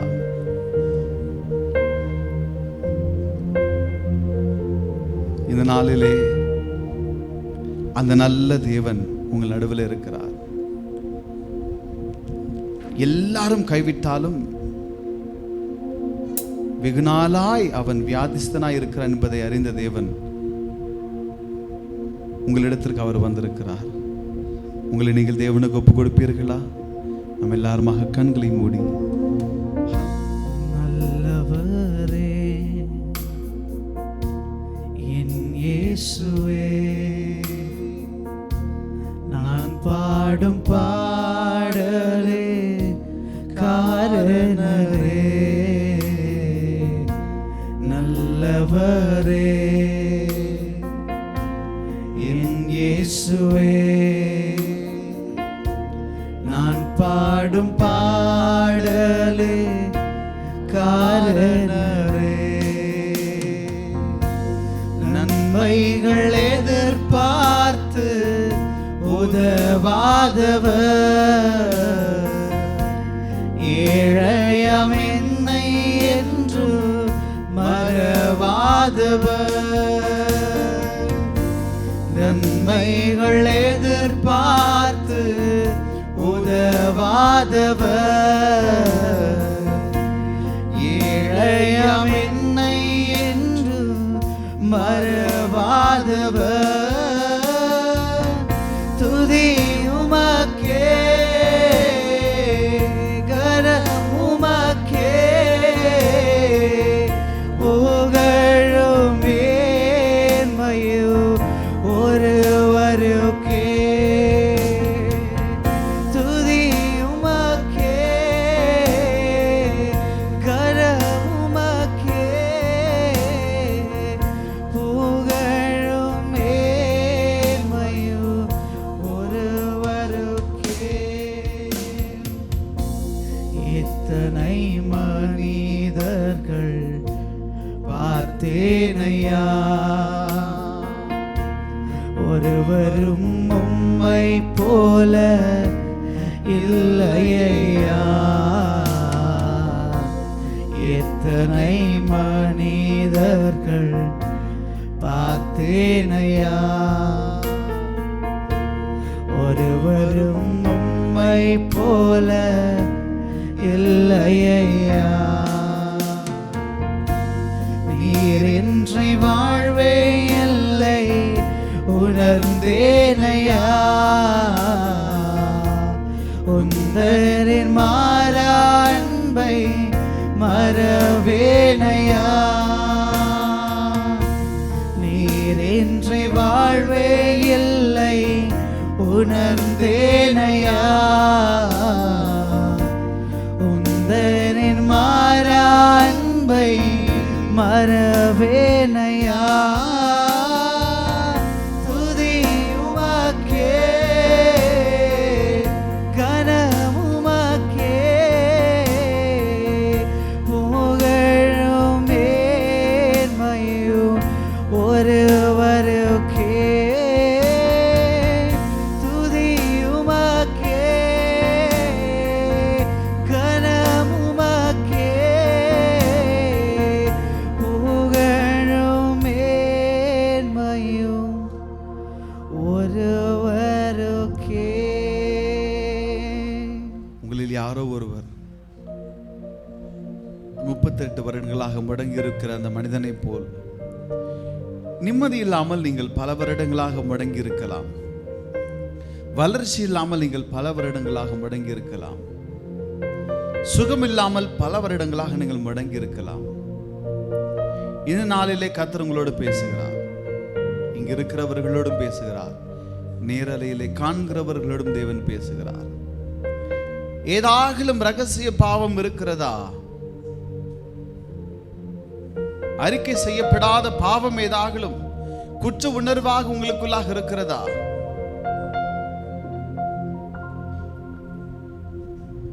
அதுதான், அதுவும் என்று நான் சொல்ல மாட்டேன், அதுவே உங்களை முடங்கி போக செய்கிறது. அது மோசமான அனுபவம். வளர்ச்சி இல்லாமல் ஒரே இடத்துல 38 வருடங்களாக கூனி குறுகி இருக்கிறது எவ்வளவு வேதனை.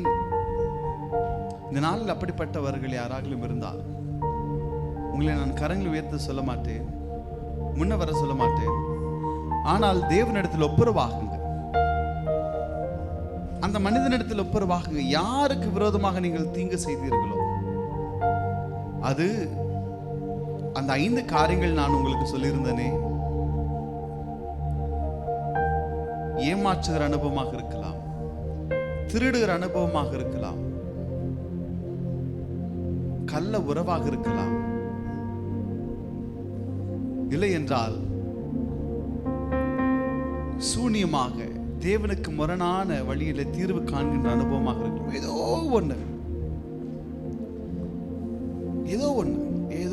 ஒண்ணு இருக்கிறது.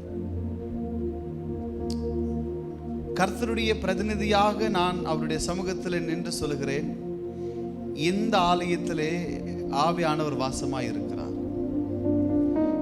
தேவன் உங்களை ஆசீர்வதிப்பவர் மாத்திரமல்ல, உங்களை சரி செய்கிறவருமாய் இருக்கிறார். உங்களை சரி செய்கிறவருமாக இருக்கிறார். இந்த நாளிலே கர்த்தர் உங்களோடு பேசுகிறார். நாம் எல்லாருமாக கண்களை மூடி, ஆண்டவரே என்னை மன்னியும் என்று கேட்போமா? எங்களை மன்னியும் என்று கேட்போமா? எங்களை மன்னியும் என்று கேட்போமா? என்னை மன்னியும் என்று கேளுங்க. ஆவியானவர் உங்களுக்கு அதை நினைப்பூட்டுகிறார். அதோ அந்த காரியத்தை கர்த்தர் உங்களுக்கு நினைப்பூட்டுகிறார். நீங்கள் இதை இன்னும் அறிக்கை செய்யாதபடினாலே அது உங்களை மாத்திரமல்ல, உங்கள் பிள்ளைகளையும் முடங்க போக செய்கிறது. ஐயோ, அவர்களை முடக்கி விடுகிறதே. அவர்கள் என்ன தவறு செய்தார்கள்? ஏன் அவர்கள் முடங்கி போக வேண்டும்? இதற்கு ஒரு தீர்வு இல்லையா? தீர்வு உண்டு. வாருங்கள், திரும்பி கேளுங்கள், மன்னிப்பு.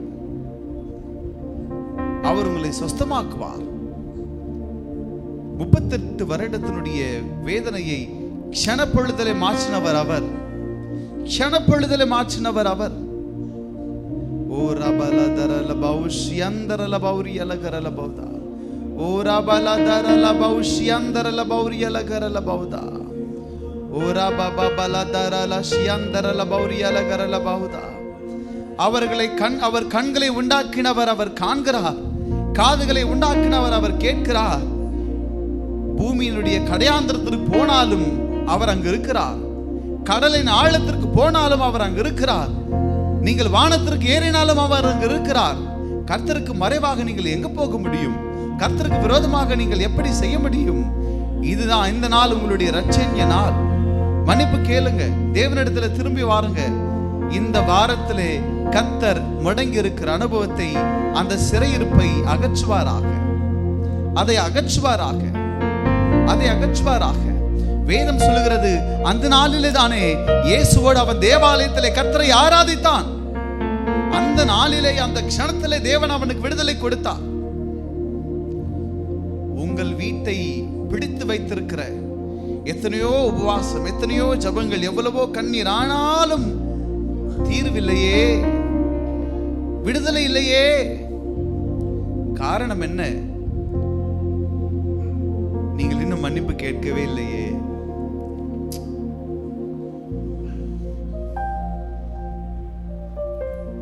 நீங்க இன்னும் மன்னிப்பு கேட்கவே இல்லையே.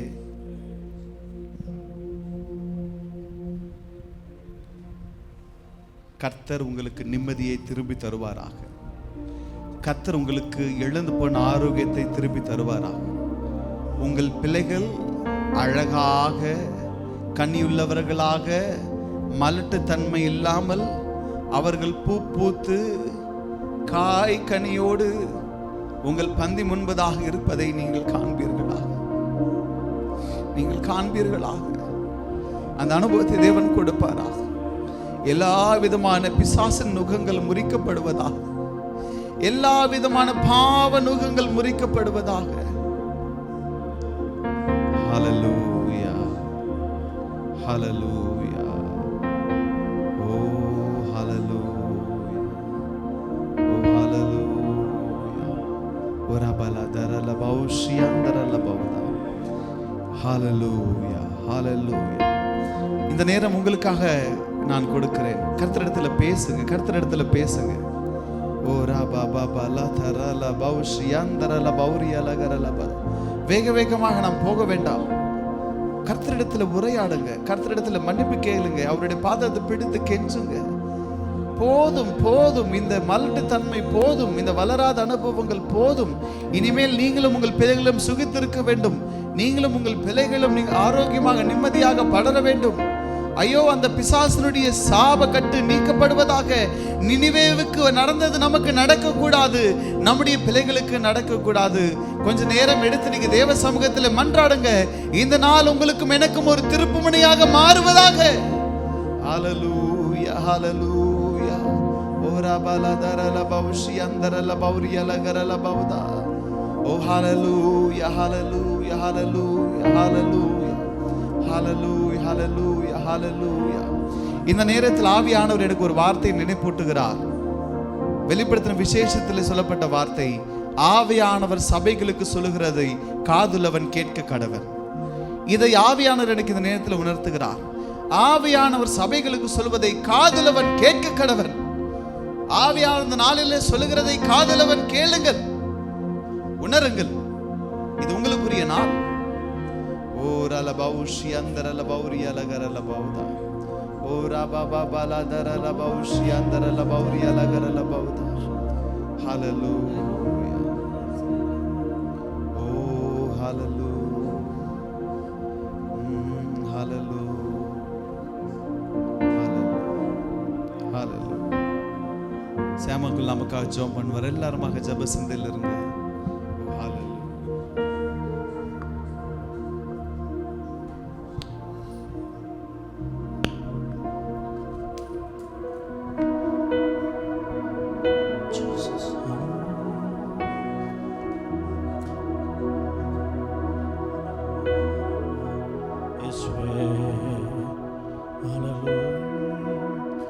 இயேசுவே என் தெய்வமே, என் மேல் மனம் இறங்கும். நான் பாவம் செய்தேன், உம்மை நோக செய்தேன். நான் பாவம் செய்தேன், உம்மை நோக செய்தேன். உம்மை தேடாமல் வாழ்ந்து வந்தேன். என்னை மன்னியும் தெய்வமே, இந்த ஒரு விசை மன்னியுமே. உம்மை மறுதலித்தே பின்வாங்கி போனேன். உம் வல்லமை இழந்தேனையா. உம்மை மறுதலித்தே பின்வாங்கி போனேன். உம் வல்லமை இழந்தேனையா. என்னை மன்னியும் தெய்வமே, இந்த ஒரு விசை மன்னியுமே. எல்லாரும் கரங்களை வைத்து, இயேசுவே என் தெய்வமே, என் மேல் மனமிரங்கும்.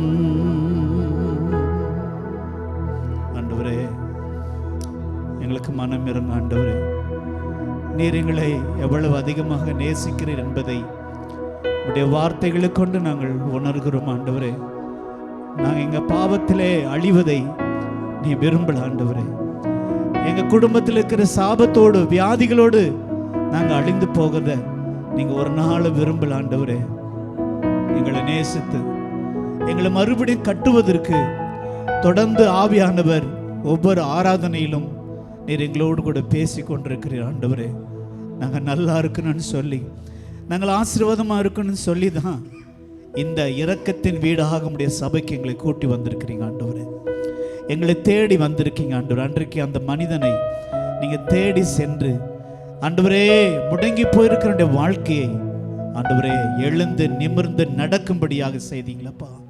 ஆண்டவரே, எங்கள் பாவங்கள், எங்களுடைய ரகசிய பாவங்கள், எங்களுடைய அந்தரங்கமான பாவங்கள் ஒருவேளை எங்க மனைவியை நாங்க ஏமாத்திடலாம் ஆண்டவரே, எங்க புருஷனை நாங்க ஏமாத்திடலாம் ஆண்டவரே, எங்க பெற்றோர்களை நாங்க ஏமாத்திடலாம் ஆண்டவரே, பெற்றோர்களாகிய நாங்கள் எங்க பிள்ளைகளை நாங்க ஏமாத்திடலாம் ஆண்டவரே.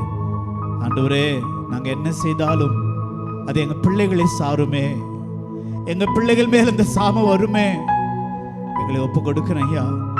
ஒருவேளை இந்த தவறை நாங்க மறந்து இருக்கலாம். ஆவியானவர் இன்றைக்கு எங்களோடு கூட உணர்த்தி பேசி கொண்டிருக்கிறீங்க ஆண்டவரே. எங்களை மன்னியும், ஒரு விஷயங்களை மன்னியும் ஆண்டவரே, ஒரு விஷயங்களை மன்னிப்பீராக ஆண்டவரே. ஆண்டவரே, எங்களுடைய வாழ்க்கையிலே ஆண்டவரே பாவ மன்னிப்பு மிக முக்கியம் ஆண்டவரே, மிக முக்கியம் ஆண்டவரே. ஆண்டவரே, நாங்கள் பாவ மன்னிப்பு அடையும் போது ஆண்டவரே எங்கள் வாழ்க்கையிலே ஒரு விடுதலை நாங்கள் பெற்றுக்கொள்கிறோம் ஆண்டவரே. வேதம் சொல்லுகிறதை, வருத்தப்பட்டு பாவம் பாரம் சுமக்கிற நீங்கள் எல்லாரும் இடத்தில் பாருங்கள், நான் உங்களுக்கு இளைப்பாறுதல் தருவேன் என்று சொல்லியிருக்கீங்களா ஆண்டவரே. ஆண்டவரே, 5 விதமான பாவங்களை குறித்து எங்களோடு பேசுனீங்களப்பா. எத்தனையோ முறைகளிலே நாங்கள் மற்றவர்களை ஏமாற்றிருக்கிறோம் ஆண்டவரே. எங்களுக்கு நல்லது நடக்குன்னு சொல்லி மற்றவர்கள் நாங்கள் வஞ்சித்திருக்கிறோம் ஆண்டவரே. இந்த காலவேளை எங்களை மன்னிப்பீராக ஆண்டவரே. மற்றவர்களை நாங்கள் வஞ்சித்திருக்கிறோமே, மற்றவர்களுக்கு நல்லது நடக்கக்கூடாதுன்னு சொல்லி கெட்டதை நினைச்சிருக்கிறோமே, தீமை நினைச்சிருக்கிறோமே. எங்க உள்ளத்துக்கு தெரியும், எங்க குடும்பத்தில் எத்தனை பேருக்கு நல்லது நடக்கக்கூடாதுன்னு சொல்லி தவறான காரியங்களை மற்றவர்களிடத்தில் பரப்பி இருக்கிறோம் ஆண்டவரே. எங்களை மன்னி ஆண்டவரே, எங்களை மன்னி ஆண்டவரே. மற்றவர்களுக்கு கிடைக்க வேண்டிய நன்மையை நாங்கள் பறித்து கொண்டிருக்கிறோம், மற்றவர்களுக்கு கிடைக்க வேண்டிய ஆசீர்வாதத்தை நாங்கள் திருடி இருக்கிறோம். எங்களை மன்னி ஆண்டவரே. ஆண்டவரே, அநேக நேரங்களில் எங்கள் மனைவிக்கு நாங்கள் உண்மை இல்லாமல் நடந்திருக்கிறோம், எங்கள் கணவனுக்கு நாங்கள் உண்மை இல்லாமல் நடந்திருக்கிறோம். எங்களுடைய ரகசியமான வாழ்க்கையிலே கர்த்தரை நாங்கள் பார்க்கவில்லை என்று சொல்லி எங்களை நாங்கள் ஏமாற்றிக்கொண்டு நாங்கள் தவறான உறவுகளை வைத்துக் கொண்டிருக்கிறோம். எங்களை மன்னியும் கர்த்தாவே. நீர் எரிச்சல் உள்ள தேவன் அப்பா, நீர் பட்சிக்கிற அக்கினி என்று நாங்கள் இன்றைக்கு பார்த்தோம் அப்பா. ஆண்டவரே, ஆண்டவரே, எங்களை ஆசீர்வதிக்கும்படி விரும்புகிற தேவன், அதே சமயத்தில் பாவத்திற்கு தக்கதான தண்டனையை கொடுக்கிற தேவன் அப்பா. காதுள்ளவன் கேட்க கடவான் என்று பேசினீங்களே, நாங்க கேட்கிறோம் ஆண்டவரே, நாங்க கேட்கிறோம் ஆண்டவரே. அநேக தேடங்களில் ஆண்டவரே கர்த்தருக்கு கொடுக்க வேண்டிய மரியாதையை, கர்த்தருக்கு கொடுக்க வேண்டிய ஸ்தானத்தை நாங்கள் விக்கிரங்களுக்கு கொடுத்துட்றோம் ஆண்டவரே. கர்த்தருக்கு கொடுக்க வேண்டிய முதலிடத்தை ஆண்டவரே மனுஷனுக்கு நாங்கள் கொடுத்துட்றோம் ஆண்டவரே. எங்களை மன்னி ஆண்டவரே. இந்த 5 பாவத்தையும் எங்களுக்கு மன்னியும். பாவம் எங்கள் வாழ்க்கையில் தரித்திர அடைய செஞ்சுட்டு ஆண்டவரே. பாவம் எங்கள் வாழ்க்கையில கடன்காரர்களாக எங்களை மாற்றி இருக்கிறது ஆண்டவரே. பாவம் எங்கள் வாழ்க்கையில சந்தோஷத்தை இழங்க செய்திருக்கிறது ஆண்டவரே. எல்லாம் இருந்தோம், நிம்மதி இல்லை, தூக்கம் இல்லை ஆண்டவரே, சுகம் இல்லை ஆண்டவரே. இதற்கெல்லாம் காரணம் எங்கள் பாவம் தான் ஆண்டவரே. ஆண்டவர், அது போல இந்த உலகத்தில் உங்களை போல ஒரு நல்ல உறவு இல்லை ஆண்டவரே. இந்த உலகத்தில் ஒரே ஒரு அன்பு, இயேசுவின் அன்பு மாத்திரமே ஐயா. இந்த அன்புக்கு ஆண்டவரே நிகரான அன்பு இல்லை ஆண்டவரே. இந்த உலகத்தில் நாங்கள் நம்புற எல்லாருமே எங்களை ஒரு நாள் கைவிட்டு விடுவாங்க ஆண்டவரே. மனுஷனை நம்புவதை பார்க்கிறோம் ஆண்டவரே. நாங்கள் உண்மை அதிகமாய் நம்பத்தக்கதான கிருபையை எங்களுக்கு தர வேண்டுமா நாங்கள் ஜெபிக்கிறோம் ஆண்டவரே. இயேசுவே, எங்களுக்கு உதவி செய்யும். இந்த உலகத்தில் நாங்கள் உண்மை விசுவாசித்து உண்மையில் நம்பிக்கை வைத்து ஆண்டவரே, நீர் எங்களுக்கு கொடுக்கிற விசுவாசத்தின் மூலமாய் கிடைக்கிற பாவ மன்னிப்பு, விசுவாசத்தின் மூலமாய் கிடைக்கிற ரட்சிப்பு என்ற பாதுகாப்பு, விசுவாசத்தின் மூலமாய் கிடைக்கிறதான ஆண்டவரே ஆசீர்வாதங்களை எங்கள் ஜெபங்கள் கேட்கப்படாததுக்கு காரணம் ஆண்டவரே, எங்களுடைய ஜெபத்திற்கு விடுதலை கிடைக்க கூடாததுக்கு காரணம் உங்களுக்கு எங்களுக்கு நடுவிலே எங்க பாவம் சுவர் போல இருக்கிறது ஆண்டவரே. எங்க பாவம் சுவர் போல இருக்கிறது ஆண்டவரே. எவ்வளவு வருஷமா நாங்கள் ஜெபித்து கொண்டிருக்கிறோம், எத்தனை முறை இதற்காக நாங்கள் அழுது புலம்பி இருக்கிறோம், உபவாசித்திருக்கிறோம். ஆனால் பாவத்திலிருந்து ஒரு விடுதலை எங்களுக்கு இல்லையப்பா. பாவத்தை வைத்துக்கொண்டு வேதம் சொல்லுகிறது ஐயா ஆண்டவரே, அவர் பாவிகளுக்கு செவி கொடுப்பது இல்லையே, துன்மார்க்கருடைய ஜெபத்தை நீர் அருவருக்கிறீர் என்று வேதம் சொல்லுகிறதப்பா. இன்றைக்கு எங்களை மன்னியும், இன்றைக்கு எங்களை மன்னித்து விடும் ஆண்டவரே. பாவ பாரத்தோடு நாங்கள் இங்கே வந்திருந்தா அதெல்லாம் இறக்கி வச்சுட்டு நாங்கள் இளைப்பாறுதலோடு திரும்பி செல்ல, எங்கள் வாழ்க்கையில நாங்கள் காண்கிற செழிப்பை இதே சபையிலே நடுவிலே நாங்கள் சாட்சியாக சொல்வதற்கு எங்கள் வாழ்க்கையை சீர்படுத்தி கொண்ட போது கர்த்தர் என்னை ஆசீர்வதித்தார். கர்த்தர் சொல்லுகிற வார்த்தையை நான் காதுள்ளவனாய் கேட்டபடினாலே கர்த்தர் இந்த நன்மை அநேக வருஷங்களுக்கு பிற்பாடு எனக்கு தந்திருக்கிறார் என்று சொல்லத்தக்கதான சாட்சிகள் இந்த சபையில் உண்டாகட்டும். ஆண்டவரே, எங்களையும் என்னையும் உடைய பாதத்தில் வைக்கிறோம். பாவத்திலிருந்து நாங்கள் முடக்கப்பட்ட நிலைமையிலிருந்து மாறுவதற்கு ஆண்டவரே, இந்த உலகத்தின் அன்பின் ஆசபாசங்களிலிருந்து நாங்கள் விடுதலை பெற்று எங்கள் ஒரே விசுவாசத்தை இயேசுவே என்று சொல்லத்தக்கதான ஒரு வாழ்க்கையை தாரும்.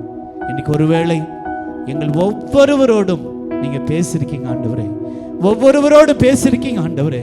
இந்த சபையில் உள்ள ஒவ்வொரு அவயங்களும் ஆசீர்வாதமாக இருக்கும்படி விரும்புகிறீங்க ஆண்டவரே. எங்களை அர்ப்பணிக்கிறோம். எங்களை மன்னியும், எங்களை மன்னியும், எங்களை மன்னியும். எங்களை சீர்படுத்தும், எங்களை ஸ்திரப்படுத்தும், எங்களை நிலைநிறுத்தும் ஆண்டவரே. எல்லா நாமத்துக்கும் மேலான நாமத்திற்கு நன்றி சொல்கிறோம். உம்முடைய வார்த்தைகளுக்காக ஸ்தோத்திரம், உம்முடைய எச்சரிப்புக்காய் ஸ்தோத்திரம், உம்முடைய மன்னிப்புக்காய் ஸ்தோத்திரம், உம்முடைய கிருபைக்காக ஸ்தோத்திரம். தேவனே, எங்களோடு கூட பேசியிருக்கீங்க ஆண்டவரே.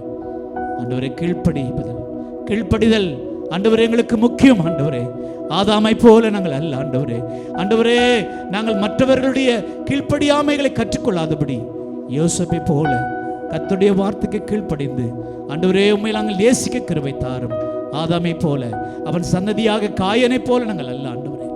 தேவனை விசுவாசித்து யூதாசை போல இயேசுவை காட்டி கொடுக்கிறவர்களாக மறுதலிக்கிறவர்களாய் அல்ல ஆண்டவரே. நாங்கள் கர்த்தரை விசுவாசித்து பாவத்திலிருந்து விடுதலை பெற்று இந்த உலகத்தை எல்லாவற்றை காட்டிலும் இயேசுவையே நாங்கள் நேசிக்க, இயேசுவையே நாங்கள் விசுவாசிக்க எங்களுக்கு உதவி செய்யும். உடைய வார்த்தைகளுக்காக நன்றி. உடைய வார்த்தைகளை கொடுத்த உம்முடைய தேவ மனிதருக்காக உம்மை ஸ்தோத்திரிக்கிறோம் ஆண்டவரே. உம்முடைய வார்த்தைகளை நீர் அவருடைய வாயிலே வைத்ததுக்காய் ஸ்தோத்திரம், எங்களோடு கூட பேசினதுக்காய் ஸ்தோத்திரம். உடைய வார்த்தைகளுக்காக நன்றி செலுத்துகிறோம். எங்களுக்கு ஒரு விடுதலையோடு கூட இந்த இடத்தோடு நாங்கள் கடந்து செல்வதற்கு பரிசுத்த ஆவியானவர் எங்களுக்கு உதவி செய்யும். நாங்கள் கீழ்ப்படுகிறோம், எங்களை அர்ப்பணிக்கிறோம், எங்களை ஆண்டு நடத்தும். இயேசுவின் நாமத்தில் பிதாவே, ஆமென். நாம் எல்லாருமாக சேர்ந்து சொல்லுவோம். என் ஆத்மாவே கர்த்தரை ஸ்தோத்திரி, என் முழு உள்ளமையோட பரிசுத்த நாமத்தை ஸ்தோத்திரி. என் ஆத்மாவே கர்த்தரை ஸ்தோத்திரி, கர்த்தர் செய்த சகல உபகாரங்களையும் மறவாதே. ஆமே. நம்முடைய கர்த்தராகிய இயேசு கிறிஸ்துவின் கிருபையும் பிதாவாக தேவனுடைய அன்பும் பரிசுத்த ஆவியானுடைய ஐக்கியமும் சமாதானமும் கூடி வந்திருக்கிற நம் அனைவரோடும் சகல பரிசுத்தவான்களோடும் விசேஷமாக இந்த நாளிலே மறுபடியும் தங்களை தேவனுக்கு ஒப்பு கொடுத்த அவருடைய பிள்ளைகளோடும் இன்றும் என்றும் என்றென்றும் இருப்பதாக. ஆமென். அல்லேலூயா. கர்த்தருடைய கிருபையும் சமாதானம் உங்களோடு இருப்பதாக. இந்த வாரம் உங்களுக்கு ஆசீர்வாதமாக அமைய எங்களுடைய ஜெபங்களும் எங்களுடைய வாழ்த்துகள். மற்றவர்களை சந்தித்து வாழ்த்தி கடந்து செல்வோம். கர்த்தர் நம்மோடு இருப்பாரா.